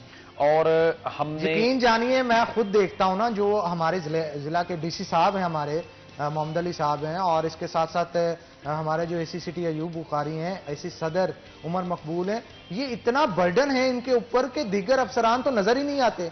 जहां पे भी जा रहे हैं ये जा रहे हैं, चाहे वो क्वारंटीन के मामलात हों, शहर के मामलात हों, बाहर के मामलात हों, अंदर के मामलात हों, दफ्तर के मामलात हों, हर चीज में यही नजर आ रहे हैं। बाकी अफसरान क्या कर रहे हैं? अगर इनसे थोड़ा बोझ कम कर दिया जाए तो आप रमजान ये नहीं समझते कि ये एफिशिएंटली वर्क करना शुरू हो जाएंगे? क्योंकि बर्डन जब ज्यादा होता है, जब बंदे ने 12 फैक्ट्रियों के ऊपर छापे मारने हो तो वो और तरह मारेगा, जब 2 के ऊपर मारने हो तो और तरह मारेगा। इसके ऊपर आपने उन ऑफिसर का जिक्र किया जो काम कर रहे थे इस वक्त।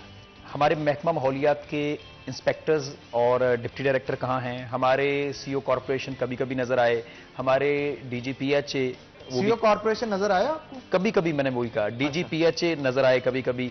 हमारे एक्साइज के आला ऑफिसर कहाँ हैं? एफबीआर के आला ऑफिसर कहाँ हैं? पीआरए के आला ऑफिसर कहाँ हैं? इसके साथ साथ सोशल वेलफेयर के आला ऑफिसर कहाँ हैं? अच्छा, यहाँ पे मैं एक नाम लेना भूल गया, वो हमारे सीओ सियान साहब हैं एजुकेशन, वो भी फ्रंट फुट पे नजर आए। फ्रंट फुट पे नजर आए, बिल्कुल फ्रंट फुट पे। जहां पे एसी और डीसी साहब जा रहे हैं वहां पे अली अहमद सियान साहब लाजमी मौजूद होते थे, और उनका ये कहना था कि उनके जो ऑफिसर्स हैं, उनके जो अफसरान हैं या एजुकेटर्स हैं, वो डेस्क लगा के वहां पे बैठे हुए थे और जितनी लिस्टें कोरोना वायरस के हवाले से पेशेंट्स की तैयार की गई वो उन्हीं के मुलाजमीन की जान से पेश की गई है। तो ये एक बड़ी अच्छी बात थी। और इसके साथ साथ फैसलाबाद वेस्ट मैनेजमेंट के अफसरान तो नजर नहीं आए, अलबत्ता इनके मुलाजमीन जो वो क्वारंटीन सेंटर के अंदर बड़े बेहतरीन, और मैं सलाम पेश करता हूं। यकीन करें उन्होंने जिस जिम्मेदारी के साथ ये काम किया। और इसके अलावा बहुत सारे ऑफिसर्स हैं, पटवारियों की बड़ी जिम्मेदारियां रहीं। पहली बार ऐसा हुआ है कि मतलब ये है कि कहीं पर पटवारियों को मुस्बत अंदाज में भी जो है उनका जिक्र किया गया। यकीन करें तहसीलदार हों, नायब तहसीलदार हों, कानूनगो हों, या इसके साथ साथ दीगर जिम्मेदार जो क्वारंटीन की पैमाइश वही करते थे। क्वारंटीन के बाहर वो बेचारे बैठे थे और राहदारियां वो बना रहे थे, लोगों को आने जाने को चेक वो कर रहे थे, तादाद वो पूरी कर रहे थे। मतलब ये है कि असिस्टेंट कमिश्नर्स जो थे वो पटवारियों के जरिए खुद को स्ट्रेंथन करके बैठे थे। जो निजी होटल्स के बाहर भी क्वारंटीन या उनके बाहर जिम्मेदारियां लगी थी, वहां पर भी पटवारियों की जिम्मेदारियां लगी हुई थी। तो पहली बार जो थे वो पटवारी इस तरह कौम की खिदमत करते हुए भी नजर आए। तो मैं ये समझता हूं कि अभी भी वक्त नहीं गुजरा, अभी भी कुछ चीजों को जो है वो स्ट्रीमलाइन करने की जरूरत है, अभी भी कुछ ऑफिसर्स को जो है वो स्ट्रीमलाइन करने की जरूरत है, उन्हें जिम्मेदारियां सौंपने की जरूरत है। और जब आप जिम्मेदारी फिक्स कर देते हैं तो आप ये समझ लेते हैं कि आपका आधा काम हो गया। डोगर साहब, ब्यूरो चीफ, हेड भाई सलाम है उनको, डोगर साहब को, कि एसओपीज को भी फॉलो करवाते हैं ऑफिस के अंदर और 12-12, 14-14 घंटे ड्यूटी भी दे रहे हैं। उनका एक बड़ा अच्छा फिक्र है, उन्होंने कहा जब आप अच्छी टीम सेलेक्ट कर लेते हैं तो आधी जंग जीत जाते हैं। जब आप अभी भी मैं कहता हूं गवर्नमेंट से भी, जिला इंतजामिया से भी, अभी भी आप एक अच्छी टीम जो है वो फ्रंट फुट पे ले आए, मामला जो है वो बड़ी आसानी से टैकल डाउन हो जाएंगे। और अगर नहीं हुआ तो यकीनन आप समझ सकते हैं कि सूरत हाल जो है वो किस कदर जा रही है, वो आपको इस बात का अंदाजा है। और हमें इस बात की बड़ी अशद जरूरत है कि अभी भी हम संभल जाएं, लेकिन अवाम, अच्छा अब दिलचस्प बात यह है, जब छुट्टियों, ईद की छुट्टियों में या ईद के दिनों में शॉपिंग करने जा रहे थे तो एक बंदा एक दिन जूता लेने जा रहा था, दूसरे दिन बच्चे का वो पजामा लेने जा रहा था, तीसरे दिन उसके लिए तो कोई और चीज लेने जा रहा था, चौथे दिन पैम्पर। बिल्कुल। और आज भी मार्केट की ये सूरत हाल है, पहले आप 1 किलो चीनी लेने जाते हैं, उसके बाद दाल लेने चले जाते हैं, उसके बाद आधा किलो टमाटर लेने चले जाते हैं। तो इस चीज को देखने की जरूरत है कि अभी भी रमजान ऐसे भी है ना कि घर के अंदर जब कोई बंदा फ्री है, उसे कोई काम ही नहीं है, तो वो बारी बारी चीजें लाके अपना वक्त गुजार लेते हैं। इसमें खवातीन की भी जिम्मेदारी बनती है। बिल्कुल आप ठीक कह रहे हैं, क्योंकि अब ब्रेक का वक्त हो गया है। तो बहुत शुक्रिया रमजान, आपका बड़ी अच्छी गुफ्तगू रही और बड़ी अच्छी इंफॉर्मेशन आपने आज हमारे साथ शो की, तो बहुत शुक्रिया आपका शो के अंदर आने के लिए। और मैं गुजारिश करूंगा वक्तन फवक्तन आते रहिए ताकि इस तरह की इंफॉर्मेशन जो है वो हमको देते रहें। तो नाज़रीन, इसी के साथ एक ब्रेक लेंगे, ब्रेक के बाद दोबारा होते हैं, लेकिन ब्रेक पे जाने से पहले आपको बताएं कि नेक्स्ट हमारा किचन का सेगमेंट स्टार्ट होगा और उस सेगमेंट के अंदर आप कोई भी रेसिपी पूछना चाहते हैं तो शो के अंदर लाइव कॉल कर सकते हैं। हमारे साथ कुछ डॉक्टर्स भी मौजूद होंगी, तो उनसे भी गुफ्तगू करेंगे, क्या कहना है उनका मौजूदा सूरत हाल के हवाले से, उन्हीं से जानेंगे। तो एक छोटी सी ब्रेक लेंगे, ब्रेक के बाद दोबारा हाजिर होते हैं। कहीं मत जाइएगा, हमारे साथ रहिएगा।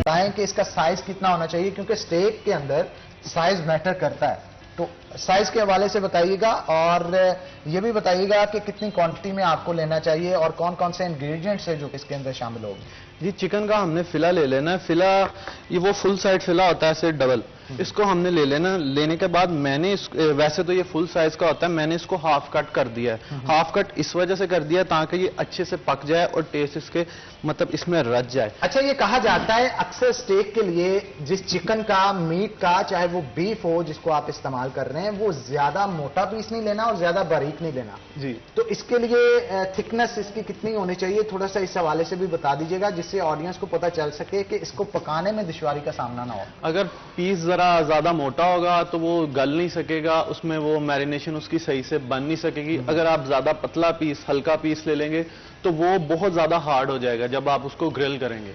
अच्छा सलमान, मुझे इस हवाले से भी बताइएगा, स्टेक का अमल दखल इस चीज का बड़ा होता है कि मैरिनेशन इसकी कैसे की जाएगी, इसके अंदर जो टेस्ट डेवलप किया जाता है वो मैरिनेशन का बड़ा अहम किरदार होता है। इसकी मैरिनेट किस तरह से किया जाएगा और क्या क्या चीजें इस्तेमाल मैरिनेशन के लिए की जाएंगी। जैसे कि ये कॉन्टिनेंटल डिश है, इसकी बेस ही सॉसेज है, इसके जो मैरिनेशन है वो बेसिक सॉसेज हैं, जिसका मैं बता देता हूँ। HP सॉस है, मस्टर्ड सॉस है और सोया सॉस है, और स्पाइसेस वो नॉर्मल है, वो भी आपको बता देता हूँ।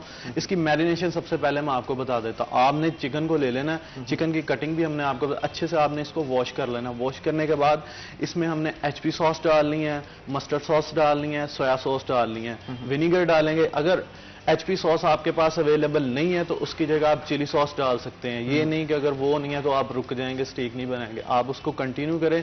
स्पाइसेस आपने इसमें chicken powder, black pepper, garlic ginger powder, garlic ginger chop डालना है। इसमें आपने ना पाउडर डालना है और ना ही पेस्ट डालना है, इसमें आपने चॉप डालना है।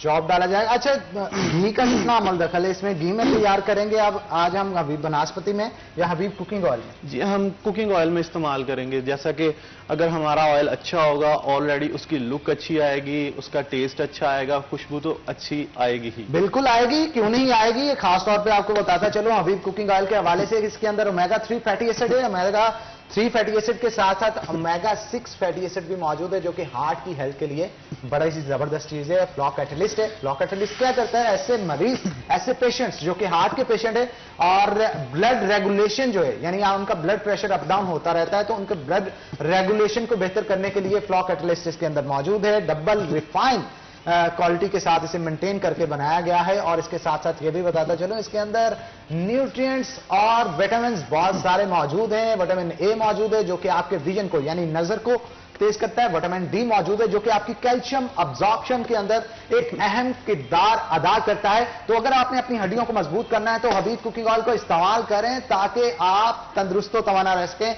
विटामिन ई भी मौजूद है जो कि आपकी ओवरऑल हेल्थ और इसके साथ साथ आपके बालों की ग्रोथ के लिए बड़ी बेहतरीन चीज है। और हमारे साथ जो आज खवातीन मौजूद हैं उनसे भी पूछेंगे। खवातीन अपनी ब्यूटी के हवाले से बड़ी सेंसिटिव होती हैं, अपने बालों को लेकर बड़ी सेंसिटिव होती हैं, तो उसको किस तरह से बेहतर किया जा सकता है। तो हम तो यही सजेस्ट करेंगे जनाब कि आप हबीब कुकिंग ऑयल का इस्तेमाल करें, क्योंकि ये दिल का मामला है और बेधड़क जीने वालों के लिए हबीब बनास्पति है। हबीब बनास्पति की तो क्या ही बात क्यों कह रहा हूं वो भी आपको बता देता हूं।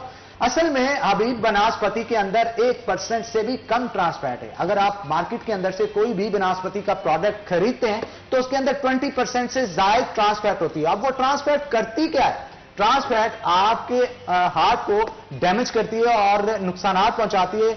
आपकी नालियों के अंदर जो है वो फैट जम जाता है, जिसकी वजह से ब्लड जो है वो प्रेशर के साथ गुजरता है और दिल की तकलीफ भी लाहक हो सकती है। इसके अलावा इसके अंदर न्यूट्रिएंट्स और विटामिन का समंदर है जो कि मौजूद है। अगर आप उसको इस्तेमाल करते हैं तो छोटी मोटी कमजोरी से वैसे ही आप ठीक हो जाएंगे। इसलिए बेधड़क जीने वालों के लिए हबीब बनास्पति और दिल का मामला है हबीब कुकिंग ऑयल का। हम तो यही सजेस्ट करेंगे, अगर आपने इस्तेमाल करना है हबीब कुकिंग ऑयल और हबीब बनास्पति इस्तेमाल करें ताकि बेहतरीन खाने विजरा आप पका सकें घर के अंदर और बेहतरीन खानों के साथ साथ आपको बेहतरीन अरोमा भी मिल सके।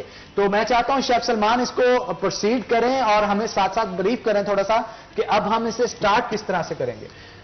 स्टेक का मैं बताता जाऊं, इसके 3 स्टेप हैं। इसकी सॉस बनेगी, इसके साथ वेजिटेबल सौते होंगे और मैरिनेशन आपको बता दी है। वेजिटेबल सौते के लिए हमें मिक्स वेजिटेबल चाहिए, ये मैं आपको दिखा दूं।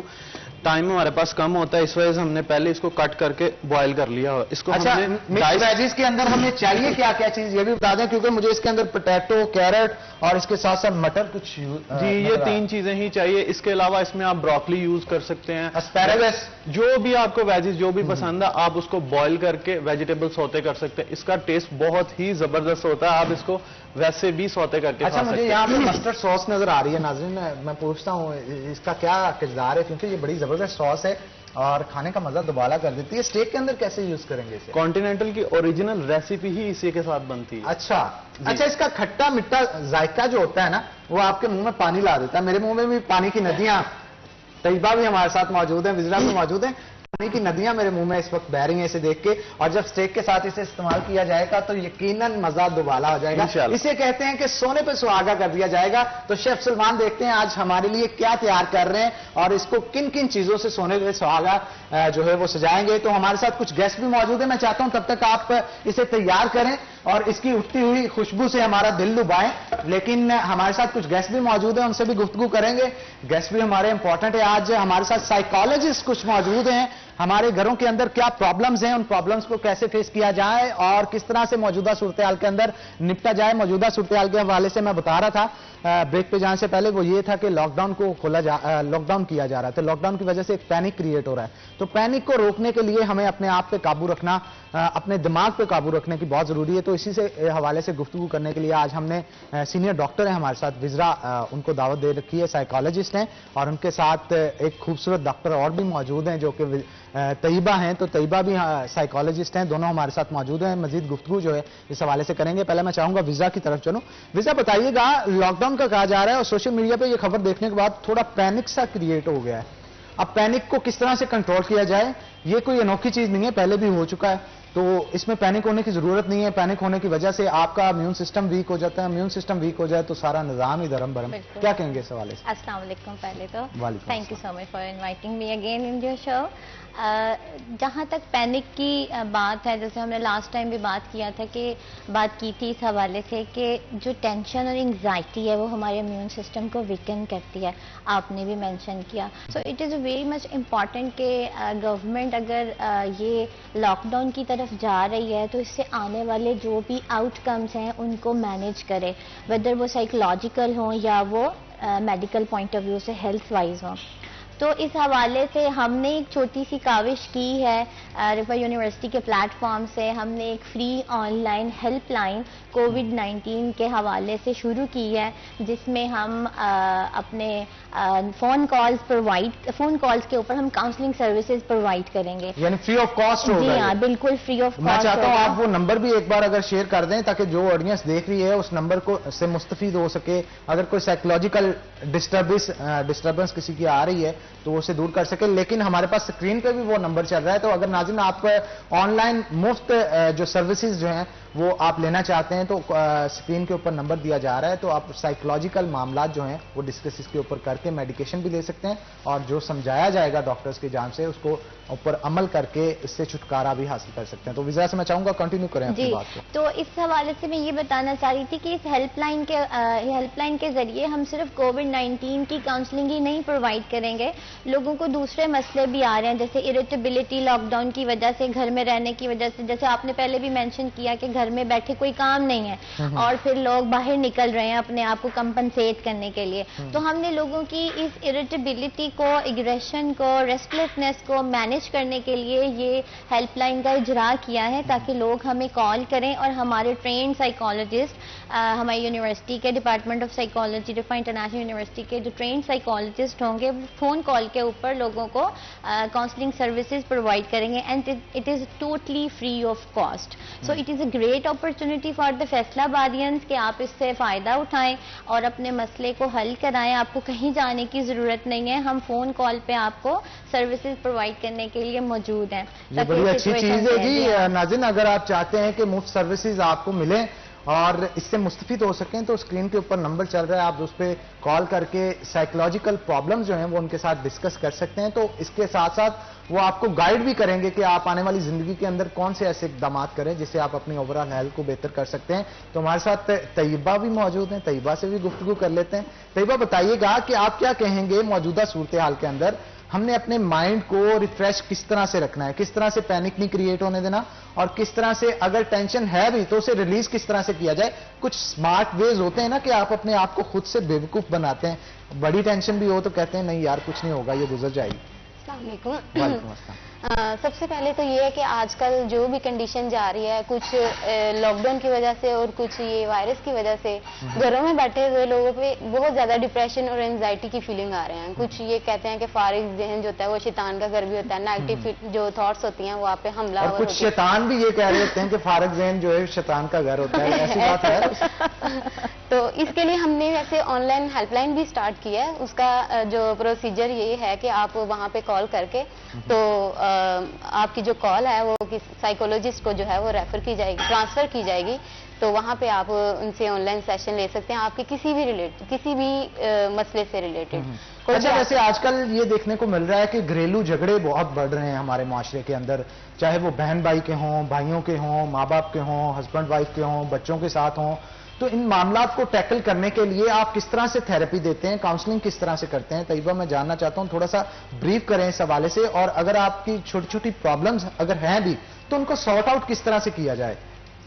देखें, फैमिली में, हर फैमिली में इस तरह की प्रॉब्लम्स चलते हैं। किसी फैमिली में ज़्यादा होते हैं, किसी फैमिली में कम होते हैं। लेकिन अगर आपको ऐसे फैमिली जिसमें बहुत ज़्यादा प्रॉब्लम होती हैं, इस तरह के झगड़े क्रिएट हो रहे हैं, वैसे जो बेसिक जो है रिलेशनशिप मियाँ बीवी का होता है, इसमें हस्बैंड वाइफ, जब इनको बहुत ज्यादा प्रॉब्लम्स हो जाएं इस तरह के, तो ये साइकोलॉजिस्ट के पास आते हैं और इनकी बकायदा जो है वो हमारे यहाँ अक्सर औकात मुझे, जैसे आप हस्बैंड वाइफ की बात कर रहे हैं, ये भी देखने को मिलता है कि दोनों अगर इकट्ठे होकर साइकोलॉजिस्ट के पास जाते हैं तो वो भी पागल हो जाता है उनकी बातें सुनते। अच्छा, इस होता है आपके साथ मुझे ऐसा? अच्छा, इस हवाले से मैं अपना एक एक्सपीरियंस, अपना क्लिनिकल एक्सपीरियंस जरूर शेयर करूंगी।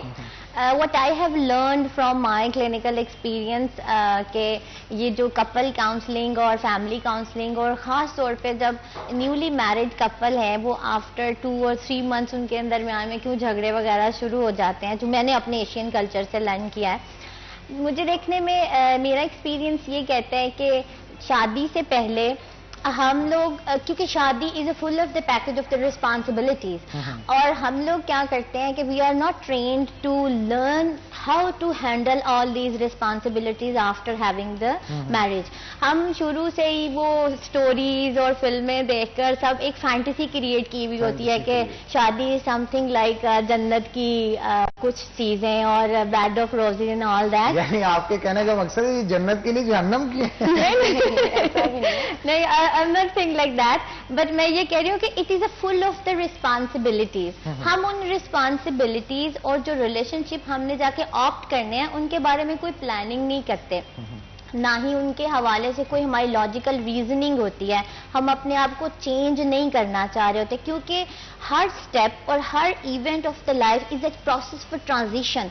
जब हम एक लेवल से दूसरे में जाते हैं तो we have to opt the responsibility of that specific time, लेकिन हम क्या करते हैं, हम पीछे रह रहते हैं। अगर हमारी शादी हो गई, यहाँ पे एक और मैं माजूद चाहता हूँ, आपकी बात काट रहा हूँ, एक और बहुत बड़ा फैक्टर देखने को मिलता है कि बेरोजगारी की वजह से घरों के अंदर झगड़े बहुत पैदा हो रहे हैं। देखने में आ रहा है लॉकडाउन की वजह से जब लोग पैसे नहीं उस तरह से कमा पाते तो बीवियों की तरफ से फरमाइशें बहुत ज्यादा होती हैं कि, लेकिन उनका मर्द जो बाहर कमा रहा है उसकी इतनी सख्त ही नहीं होती कि उसकी जरूरियात उस तरह से पूरी कर सके जिस तरह से वो चाह रही है। तो उसकी वजह से बहुत सारे झगड़े जो हैं वो इनिशिएट हो जाते हैं। उसको किस तरह से कंट्रोल किया जाए? बड़ी प्यारी बात आपने की है, बहुत ही अच्छा एक बड़ा बेसिक पॉइंट है जिसको हाईलाइट करने की ज़रूरत है। फिर मैं अगेन यही कहूँगी कि अगर मैंने जैसे लास्ट टाइम भी कहा था कि religious coping is one of the best coping of this world, research prove करती है, ये मैं नहीं कह रही, कि हमने एक बात हमेशा से सुनी है कि चादर देख के पाँव फैलाए ना, कि हमारी जितनी कैपेबिलिटी है, जितनी कैपेसिटी है, जितनी चीज़ है, अगर हम उसमें रह के अपनी चीज़ों को पूरा करने का सीख जाएं, ये भी एक लर्नड टेंडेंसी है जो हमें सिखाई जानी चाहिए अपनी पेरेंटिंग हुड में। और जब बच्चा रेज अप कर रहे होते हैं एज अ पेरेंट हम, तो हमें उसे सिखाना चाहिए कि हमें जो लिमिटेड रिसोर्सेज मिल रहे हैं उसमें कंटेंटमेंट आनी चाहिए। जब हमें ये नहीं टीच किया जाता कि we have to content with the limited resources, हम क्या करते हैं, वरना तो चीज़ें तो सबको दिखती हैं, तो हमारी चीज़ें बढ़ती चली जाती हैं। जब हम अपनी चीज़ों को अपने लिमिटेड रिसोर्सेज से ज़्यादा हासिल करना चाहते हैं, अजम्पशंस और हमारी एक्सपेक्टेशंस जब बढ़ जाती हैं तो that will create the problem. और ये चीज़ें हमें कोई ये नहीं है कि जादू से आ जाए या कुछ हो जाए, ये भी कॉन्शियस एफर्ट्स हैं। ठीक है, बिल्कुल आप ठीक कह रहे हैं, क्योंकि ब्रेक का वक्त हो गया है, तो ब्रेक ले लेते हैं, इसी गुफ्तगू को आगे बढ़ाएंगे, लेकिन एक छोटी सी ब्रेक के बाद नाज़रीन कहीं मत जाइएगा, हमारे साथ रहिए।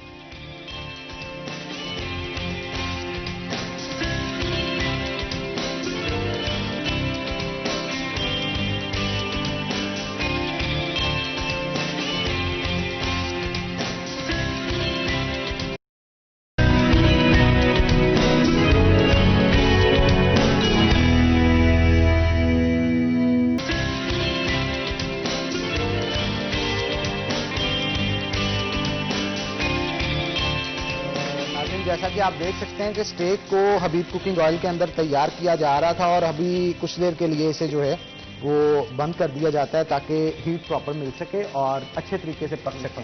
थोड़ा सा वैसे मुझे भी आता जा रहा है, मैं बता रहा हूँ, मतलब मैं गाइड कर रहा हूँ आपको, मुझे थोड़ा यकीन नहीं आ रहा। अच्छा नाज़रीन, यहाँ पे एक और चीज़ आपको बताता चलूँ, वो ये है कि साथ में जो वेजीज प्रोवाइड की जाएंगी वो तैयार कर ली गई हैं। अब वो तैयार किस तरह से की गई हैं, जो ब्रेक से पहले हमने आपको दिखाई थी, वो कच्ची वेजिस थी और उसको स्लाब बनाने के लिए कौन से इंग्रेडिएंट्स हैं और कौन से स्पाइसेस हैं जो कि अंदर इस्तेमाल किए गए, शेफ सलमान से जानते हैं। सलमान बताइएगा क्या क्या चीजें इस्तेमाल की गई हैं? इसको सौते करने के लिए हमें 1 से 2 टेबलस्पून ऑयल चाहिए। इसका मैं पहले बता दूंगा, मेरे पास टाइम कम था, हमने इसकी कटिंग कर ली थी और इसको बॉयल कर लिया हुआ था। इसको आपने बॉयल कर लेना। बॉयल करने के बाद इसको हमने पैन लेना, उसमें 1 से 2 टेबलस्पून, जैसे इससे ज्यादा ऑयल ना हो, क्योंकि ये मतलब बिल्कुल हल्का सा इसको सौते करना होता है। इसके लिए इसकी स्पाइसेस में ब्लैक पेपर जाएगा, चिकन पाउडर जाएगा और साल्ट जाएगा। साल्ट डाल के इसको हमने हल्का सा सौते कर लेना। हमारी वेजिस रेडी है। स्टेक के साथ वेजिस के अलावा मैश पोटैटो, बेक पोटैटो और वेजिस में भी और चीजें भी इस्तेमाल कर सकते हैं। अच्छा नाज़रीन, यहाँ पे एक और चीज मैं नाज़रीन को बताना चाहता हूँ कि स्टेक के साथ असल में इस्तेमाल क्यों की जाती हैं वेजिस। तो उसके इस्तेमाल करने का मकसद ये होता है कि जब आप मीट की क्वांटिटी को ले रहे होते हैं तो न्यूट्रिएंट्स के लिए, जो कि एसेंशियल न्यूट्रिएंट्स होते हैं, आपको वेजिस के अंदर से मिलते हैं। बहुत सारे इलेक्ट्रोलाइट्स होते हैं, बहुत सारे मिनरल्स होते हैं जो कि आपको वेजिटेबल्स के अंदर से मिलते हैं। तो अगर आपका प्रोटीन सोर्स आपका स्टेक है तो आपको मिनरल और न्यूट्रिएंट्स जो हैं वो वेजिस के लिए मिल जाते हैं। कार्बोहाइड्रेट्स के लिए इसके अंदर पोटैटो ऐड किए हैं, तो एक मुकम्मल न्यूट्रिएंट इनरिच डाइट जो है वो आपको मिल जाती है, जैसे कि आप देख भी रहे हैं। अच्छा, मैं देख रहा हूँ सलमान, आप स्टेक के अंदर कट्स लगा रहे हैं पकते हुए, इसके पीछे क्या मिथ है? इसका ये है कि ये अंदर से अच्छी तरह पक जाए। अगर आपके पास चारकोल ग्रिल है तो आप उसको चारकोल पे कर सकते हैं। दूसरी वो पनीनी ग्रिल है, पनीनी ग्रिल पे भी कर सकते हैं। अगर ये चीजें नहीं भी अवेलेबल तो आप नॉन स्टिक पैन में घर में भी इसको बना सकते हैं, जैसे कि हम बना रहे हैं। ठीक है। एक और चीज नाज़रीन मैं आपके साथ यहाँ पे शेयर करना चाहता हूँ, वो ये है कि किचन के अंदर सफाई का ख्याल रखें। जैसे कि आप यहाँ पे देख भी सकते हैं कि इसको प्रॉपर यूज करने से पहले हम डिशनों को भी अच्छे से वॉश किया जाता है और वॉश करने के बाद ही उनको इस्तेमाल किया जाता है। फूड कोई भी चिकन हो या फिर इसके अलावा वेजिटेबल्स हो, उनको अच्छे से वॉश किया जाता है। वॉश करने के बाद उनको इस्तेमाल किया जाता है। तो सफाई निस्फ ईमान है, इसलिए हमें सफाई पे फोकस करना चाहिए। अगर आपकी चीजें साफ होंगी और साफ तरीके से उनको पकाएंगे तो यकीनन उनके टेस्ट में जो है लज्जत में वो इजाफा भी होगा। क्यों शेफ? जी बिल्कुल, अगर आप सफाई से पकाएंगे तो आपका जो फूड है वो बैक्टीरिया से भी बच सकेगा। बैक्टीरिया का बताता चलूं, हम लोगों को इन चीज़ों का नहीं ज़्यादा इस चीज़ों का पता नहीं है। जो हम घरों में फूड नॉर्मली यूज़ करते हैं, हम रूम टेम्परेचर पे यूज़ करते हैं। हमने उसको रूम टेम्परेचर पे यूज़ नहीं करना, क्योंकि जब 10 टेम्परेचर से ऊपर जाता है तो उस पर बैक्टीरिया ग्रोथ अप करने लग जाता है। जब ठीक कह रहे हैं। इससे ये होता है, मैं नाज़रीन को साथ साथ गाइड करता चलूं कि बैक्टीरिया जो होता है उसको आप ग्रोथ को रोकने के लिए खास तौर पे उसको फ्रीज करें और फ्रीज करने के बाद उसकी ग्रोथ रुक जाएगी।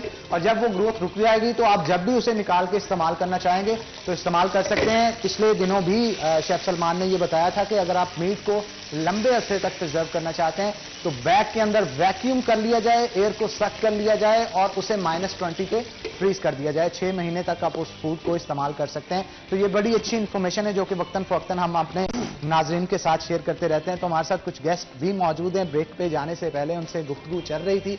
विज़ा भी मौजूद थी, हमारे साथ तैयबा भी मौजूद थे। विज़ा से गुफ्तगू हो चुकी थी और मैं अब चाहता हूं तैयबा की तरफ चलूं। तैयबा, क्या कहेंगी, आप खाने कितने पसंद है आपको? अच्छे लगते हैं। आई एम जंकी, मुझे जंक फूड बहुत अच्छे लगते हैं। लेकिन जंक फूड के साथ बहुत सारी प्रॉब्लम्स हैं जो कि जनरेट होती हैं। आपके अंदर फैट का इशू आ जाता है, लेकिन लग नहीं रही आप मुझे फैटी। आप तो बड़ी दुबली पतली हैं और जंक फूड भी खाती हैं। आखिर राज क्या है इसका? एक्सरसाइज करती हैं? नहीं, बिल्कुल नहीं, मैं वर्कआउट नहीं करती। लेकिन ये है कि लिमिटेड खाती हूँ और टाइम टेबल फिक्स किया हुआ है। और इस वजह से मुझे कुछ तो मेरी जो है फिजिक जो है वो वैसे ही नेचुरल जेनेटिक्स इसमें इन्वॉल्व होती हैं, यानी आपको अपने पेरेंट्स से मिलती हैं। पेरेंट्स आपके अगर दुबले पतले हैं तो वो जेनेटिक्स इन्वॉल्व हो जाती है, आप भी फिर वैसे ही होते हैं। कुछ सही है। इस तरह का मैजिक। हाँ, खाने पीने में मैं जरा एहतियात नहीं करती, लेकिन फैट्स जो है वो गेन नहीं करती। तो ये है कि जंक फूड अच्छे लगते हैं, लेकिन टाइम टेबल फिक्स किया हुआ है कि मतलब अगर वीक में एक बार खा लिया तो दूसरी बार खाने में एहतियात करती हूँ। ज्यादा नहीं खाती हूँ, लेकिन ज्यादा नहीं खाती, शेयर करके खाती हैं। वैसे हमारे साथ कभी नहीं तैयबा ने शेयर किया। हम उम्मीद करते हैं कि आने वाले वक्त में हमारे साथ भी कोई मील जो है वो शेयर करेंगे। अच्छा तैयबा, ये बताइएगा कि फूड का कितनी इन्वॉल्वमेंट होती है आपके साइकोलॉजिकल प्रॉब्लम्स के साथ? कुछ लोग होते हैं कि वो अच्छा खाने के बाद सेटिस्फाई फील करते हैं और अगर अनहैप्पी हैं तो हैप्पी हो जाते हैं। ये क्या फूड्स में भी किस तरह से डेवलप होते हैं? फूड्स में भी कुछ इंग्रेडिएंट्स होते हैं जो आपके स्पेसिफिक हार्मोन्स होते हैं जिनको आप हैप्पीनेस हार्मोन्स भी कहते हैं, उनको डेवलप करते हैं। और अगर आप वो प्रॉपर फूड नहीं लेंगे, जैसे फ्रेश जूस हो गया, हेल्दी फूड हो गए, मिल्क हो गया, इस तरह के ऐसे खाने जिनमें प्रोटीन है, जिनमें ऐसी चीजें हैं जो आपके हार्मोन्स को जो है वो डेवलप करती हैं, happiness hormones, basic hormone serotonin. अच्छा, तो अगर डोपामिन क्या काम करता है? डोपामिन भी तो आपकी खुशी के अंदर इन्वॉल्व होता है। जी, डोपामिन और सीरोटोनिन ये दोनों ही हार्मोन जो है वो आपकी जो हैप्पीनेस को है वो बैलेंस करते हैं। और ये खाने के साथ रिलीज होते हैं, मेरा ख्याल खाने के साथ भी इनका बड़ा स्ट्रॉन्ग रिलेशनशिप है इनका खाने के साथ। एक्चुअली जो एंजाइटी के पेशेंट आते हैं हमारे पास, उनको हम स्पेशली ये कहते हैं कि आपने जूस लेना है रोजाना, फ्रेश जूस आपने पीना है, इसके साथ वॉक करनी है, तो इससे भी उनको बहुत ज्यादा फर्क पड़ता है। अच्छा, ये एड्रेनालिन जो होता है ये क्या काम करता है आपकी बॉडी के अंदर? एड्रेनालिन मेरा ख्याल है विजरा से ये मैं पूछना चाहूंगा, एड्रेनालिन जो है वो आपको पुरजोश बना देता है, एक्टिव कर देता है और आपके अंदर एक जोश भर देता है। तो वो जोश अगर आपने अपने अंदर लाना है तो कौन सी डाइट आपको इस्तेमाल करनी चाहिए ताकि जरा आप एक्टिव रहें? अच्छा, एड्रेनालाइन एक्चुअली एक हार्मोन है जो हमारे इमोशंस को कंट्रोल करता है। हाय हाय, इमोशंस को कंट्रोल करने वाला हार्मोन बड़ा ही डेंजरस होगा। और ऐसे हार्मोन जो आपके अंदर अगर ज्यादा हो तो आप अपने इमोशंस को कंट्रोल कर सकते हैं, लेकिन कुछ लोग टूट जाते हैं अंदर से, बिखर जाते हैं, तन्हाई में रोते हैं, उनका एड्रेनालिन कहाँ गायब हो जाता है? एक्चुअली जैसे तैयबा ने बताया कि एक्सरसाइज और फूड एंड आपका thought pattern, these three are the major things जो आपके हार्मोन्स और आपके न्यूरोट्रांसमीटर्स को कंट्रोल करते हैं। हमारा ब्रेन जो है वो न्यूरोट्रांसमीटर यानी केमिकल्स की फॉर्म में बात करता है, उसको नहीं पता कि ये वर्ड्स क्या होते हैं, ये पिक्चर्स क्या होती हैं। एंड जो ब्रेन की कम्युनिकेशन है वो केमिकल्स की फॉर्म में होती है। और ये केमिकल तीन तरह से आते हैं, या आपकी थॉट से आते हैं, या आपके खाने की वजह से आते हैं, और आपकी वर्कआउट की वजह से आते हैं। अल्लाह ताला ने ये सिस्टम रखा हुआ है हमारी बॉडी के अंदर कि अगर हम वर्कआउट करेंगे तो this is a natural way to produce all these kind of the hormones and the neurotransmitters जो आपके बिहेवियर को, आपकी थॉट्स को, अच्छा, कुछ न्यूरोट्रांसमीटर्स ऐसे भी तो होते हैं जो फीलिंग्स डेवलप करते हैं। जैसे सपोज मैंने अपने हाथ को टच किया तो मुझे किस तरह से फील होगा कि मैंने अपने हाथ को टच किया? ये यहाँ पे जो न्यूरोट्रांसमीटर्स मौजूद हैं यहाँ से जाते हैं और ब्रेन तक आपका मैसेज लेके जाते हैं मिली सेकंड्स में। तो ये न्यूरोट्रांसमीटर्स जो हैं इनके हवाले से आप क्या कहेंगी? कुछ एनवायरमेंटल स्ट्रेस से बचने के लिए, जैसे सपोज गर्मी बहुत है बाहर, तो गर्मी हमारी स्किन फील करती है तो ब्रेन को मैसेज जाता है कि अब गर्मी बहुत है, उससे बचने के लिए पसीना आता है, और वो पसीना जब हवा के साथ मिलता है तो आपकी बॉडी के टेम्परेचर को मेंटेन करता है। आपको एनवायरमेंटल स्ट्रेस से बचने के लिए और अपनी मेंटल हेल्थ को, न्यूरोट्रांसमिशंस को बेहतर करने के लिए किस तरह से आपने आपको डेवलप करना चाहिए? कौन से ऐसे जीन्स हैं जिनको स्विच ऑन करना चाहिए ताकि आप बेहतर लाइफ गुजार सकें? बहुत अच्छा, बड़ा टेक्निकल क्वेश्चन है, अच्छे के साथ साथ ये तो टेक्निकल क्वेश्चन है। मैं भी पीएचडी का स्टूडेंट हूं ना, थोड़ा बहुत इल्म झाड़ लेता हूं इस वजह से। एक्चुअली होता इस तरह से है कि जो दो तरह की साइड्स होती हैं हर ह्यूमन बीइंग के, this is one side and this is another side. ये साइड जो होती है इसके साथ हम एनवायरनमेंट से इंटरेक्ट करते हैं, यानी हम एनवायरमेंटल स्ट्रेसर्स और ऑल दीज थिंग्स, यहाँ से जो हमें स्टिम्युलस मिलता है हम उसको कोड करते हैं यहाँ पे, यानी इनसाइड ऑफ आवर माइंड। तो हमें जो यहाँ से रिस्पांस आएगा उसने हमारा थॉट पैटर्न जनरेट करना है, उसने हमारा थॉट पैटर्न स्टार्ट करना है कि हमने किस तरह से सोचना है। जैसे ही हमारा सोचना शुरू होता है साथ ही हमारी फीलिंग्स शुरू हो जाती हैं। जैसे ही ये दोनों प्रोसेस शुरू होते हैं साथ ही न्यूरोट्रांसमीटर्स और हमारे हार्मोन्स का वर्क शुरू हो जाता है। अब हमें जो आपने कहा कि हमको कहाँ पे अपने को स्टेबल रखना होता है, अब ये हम इसको देखते हैं, जैसे ये एक्सटर्नल एनवायरनमेंट और ये स्टेबिलिटी को ब्रेक के बाद ना रख लें, स्टेबिलिटी को ब्रेक के बाद हम डिफाइन करेंगे और प्रॉपर डिफाइन इसे करेंगे। तो नाज़रीन, ब्रेक का वक्त हो गया, ब्रेक के बाद दोबारा हाजिर होते हैं, कहीं मत जाइएगा, हमारे साथ रहिएगा।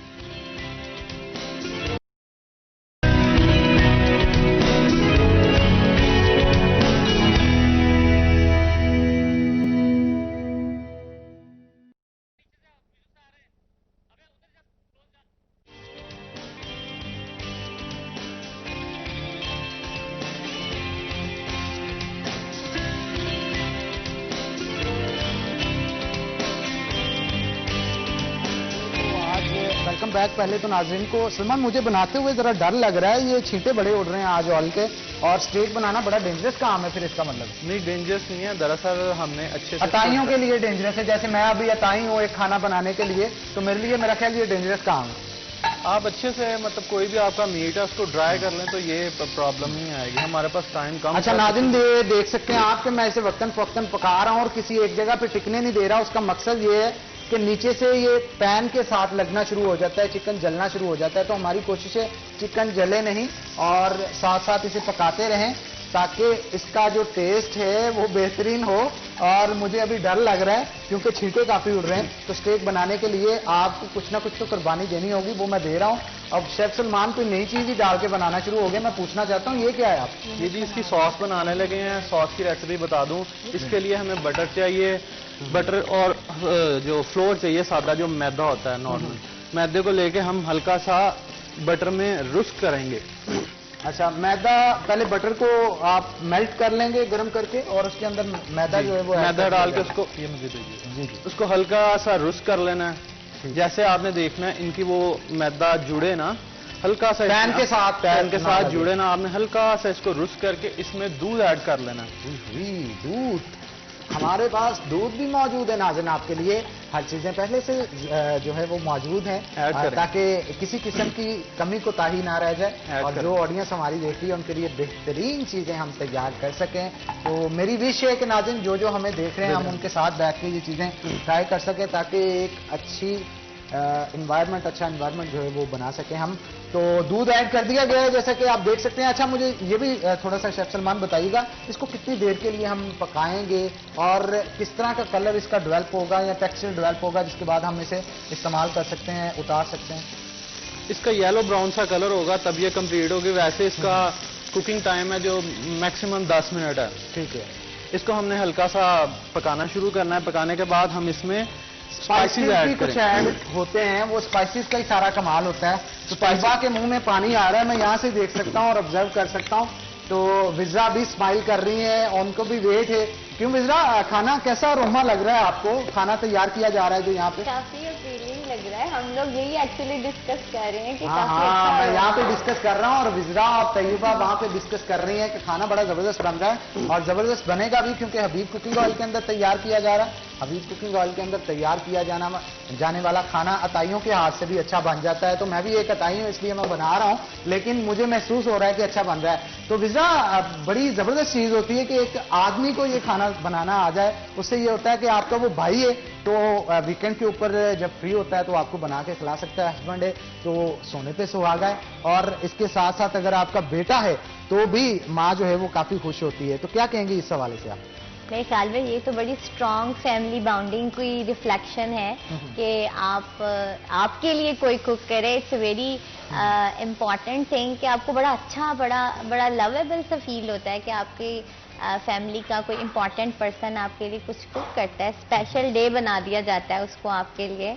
तो मैं समझती हूँ इससे भी आप साइकोलॉजिकली रिलैक्स होते हैं, इससे भी आपको अपनी इम्पोर्टेंस और अपनी टेंशन से ध्यान डाइवर्ट होता है थोड़ा। तो तैयबा, मैं आपसे पूछना चाहूंगा, क्या कहेंगे कि अक्सर कहा जाता है खाने में मोहब्बत छिपी होती है, तो कितनी सच्चाई है इसमें? ये पकाने वाले पे डिपेंड करता है। नहीं, मैं कुकिंग एक्चुअली नहीं करती इसलिए मुझे नहीं पता कितनी सच्चाई है इस चीज में। अच्छा, आप घर के अंदर कौन बनाता है खाने आपके? मेरी मदर बनाती है। अभी भी माँ के हाथ के वो सुबह सुबह के जो पराठे होते हैं ना, वो अभी भी इंसान को याद होते हैं और मरते दम तक याद रहते हैं। वो वलों वाले पराठे बनाए जाते हैं, साथ में गर्मा गर्म नाज़रीन चाय होती है और चाय के साथ जब अचार परोसा जाता है तो वो अभी किचन में तैयार हो रहा होता है, लेकिन किचन से निकलते निकलते आपके आने तक, आप तक पहुंचने तक आपसे पहले खुशबू पहुंच जाती है आपको और आपको महसूस हो जाता है कि ये माँ के हाथ के पराठे हैं। विज़रा, अगर मैं गलत नहीं कह रहा तो ऐसे ही है? नहीं, बिल्कुल आप ठीक कह रहे हैं। हम छोटे छोटे से थे, हमारी अम्मी की डेथ हो गई, लेकिन आज भी मुझे याद है कि वो जिस तरह से हमें देसी घी के पराठे बना के दिया करती थी, साथ में अचार और चाय। हसीन यादें होती हैं ना वो। बहुत। और एक अच्छा एनवायरनमेंट होता है, आपके सारे बहन भाई मौजूद हैं एक जगह जगह पे और खाने की टेबल पे खाना लग रहा है। और इसलिए नाज़रीन, जिनकी माएँ मौजूद हैं और उनको मैं ये कहना चाहूँगा कि अपने वालिदैन की कदर करें और उनकी अहमियत को जानें। उन्हीं की वजह से आपकी ज़िंदगी में खुशियाँ हैं, उनकी दुआओं की वजह से आपकी ज़िंदगी में खुशियाँ हैं। तो अल्लाह ताला सबके माँ बाप को सलामत रखे और ऐसे लोग जिनके माँ बाप इस दुनिया से चले गए, अल्लाह ताला उनको जन्नतुल फिरदौस में आला मुकाम दे। तो हमारे साथ तैयबा भी मौजूद हैं। तैयबा, खाने में जंक फूड में आपको पिज्ज़ा पसंद है, बर्गर पसंद है, क्या चीज़ पसंद है? मुझे पिज्ज़ा बहुत पसंद है, इसके अलावा स्टेक जो आप बना रहे हैं ये भी स्टेक्स पसंद है, यानी कॉन्टिनेंटल खानों के लिए आप अक्सर रेस्टोरेंट्स का रुख करते रहते हैं? हाँ, बिल्कुल ऐसा। अच्छा, मुझे पता नहीं क्यों फील हो रहा है कि आप खानों से काफी हैप्पी हो जाते हैं। अच्छा, एक और नाज़रीन के साथ मैं यहाँ पे रिसर्च जो है वो डिस्कस करता चलूं। नाज़रीन, ये कहा जाता है कि माँ बाप की जानब से जो या बहन भाई की जानब से आपके माथे के ऊपर जो बोसा दिया जाता है या किस की जाती है आपको सुकून या तस्कीन देने के लिए, जब आप कोई खाने का नवाला अपने मुंह के अंदर रखते हैं तो खाने के नवाले के साथ आपके न्यूरॉन ज्यादा एक्टिव होते हैं, आपको ज्यादा टेस्ट बड्स डेवलप होते हैं बनिस्बत उसके कि जो किस आपके माथे के ऊपर की जा रही है। तो ये एक बड़ी अच्छी इंफॉर्मेशन है। ये बताती है कि खाना आपकी लाइफ में कितना इंपॉर्टेंट है और कितनी तस्कीन आप खाने के साथ महसूस कर सकते हैं। इमोशन प्लस काफी तस्कीन मुझे लगता है पहुंचती है अच्छे खानों के साथ। ऐसा ही है। ऐसा ही है? बिल्कुल। यानी पिज्जा खाने के बाद आप मदहोश हो जाते हो? नहीं, अच्छा, कुछ लोग, मैं कहता हूँ, अच्छा अक्सर लोगों को देखता हूँ ना, नौजवान नस्ल हमारी, एक और मैं पॉजिटिव मैसेज इस शो के तवज्जुह से देना चाहता हूँ, और ये है कि नौजवान नस्ल हमारी जो है वो नशे की तरफ बहुत जा रही है। तो मेरा ये कहना होता है कि हमारा नशा बेहतरीन खाना है। 4 दोस्त, अच्छी कंपनी और अच्छा खाना मिल जाए, इससे बड़ा नशा दुनिया में ही कहीं नहीं। तो क्या कहेंगे आप इस हवाले से? आपकी दोस्तों की महफिल जमती होगी और खाने भी अच्छे अच्छे आते होंगे, एक अच्छा एनवायरनमेंट डेवलप होता होगा, उससे तस्कीन तो पहुंचती है इंसान को। हाँ, यहाँ हमारे फैसलाबाद में यहाँ पे इतना टेस्ट, मैं चूँकि यहाँ गुजरांवाला से हूँ, गुजरांवाला टेस्ट के मामले में बहुत ज्यादा फेमस है। फैसलाबाद इस मामले में नहीं, यहाँ पे मुझे एडजस्ट होने में बहुत ज्यादा प्रॉब्लम, लेकिन मुझे मेरी सारी प्रॉब्लम्स दूर हो गई है। अब वो सारी प्रॉब्लम्स दूर क्यों हुई है वो मैं बता देता हूँ आपको कि शेफ सलमान की तरफ से डिश तैयार कर दी गई है और जैसा कि आप देख सकते हैं स्टेक के ऊपर बेहतरीन किस्म की सॉस जो है वो डाल दी गई है।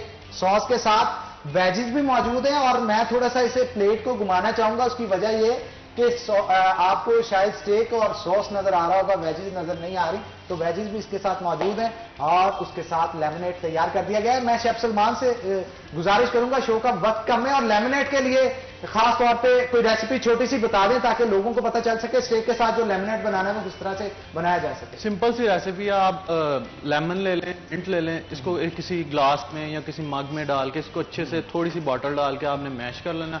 मैश करने के बाद आइस क्यूब डालें और आप स्प्राइट कोई भी आप ऐड कर दें, आपका लेमनेड रेडी है 2 से 3 मिनट। जी, कार्बोहाइड्रेट्स कार्बन डाइऑक्साइड वाला ड्रिंक लें और ड्रिंक लेने के बाद कार्बोनेटेड ड्रिंक के अंदर आप लेमन को ऐड करें, लेमन जूस को ऐड करें और उसके बाद मिंट जो है वो ऐड करने के बाद आपका लेमनेड तैयार हो जाएगा और बेहतरीन गजा आपके लिए, बेहतरीन मील जो है वो तैयार है। दोनों मेरे जो गेस्ट हैं वो काफी स्माइल कर रहे हैं और देख रहे हैं कि शो का वक्त खत्म हो गया है। जल्दी जल्दी अल्लाह हाफिज कहे और हम जो है वो खाने पे टूट पड़े हैं। लेकिन मैं आपको बता दूं कि मेरा हिस्सा भी उतना ही होगा जितना आपका है, क्योंकि बड़ा जबरदस्त खाना आज शेफ सलमान की तरफ से बनाया गया। तो इसी के साथ नाज़रीन अपने मेजबान हन्नान बुखारी को दीजिए इजाजत। इंशाल्लाह कल होगी आपसे मुलाकात, तब तक के लिए अल्लाह हाफिज।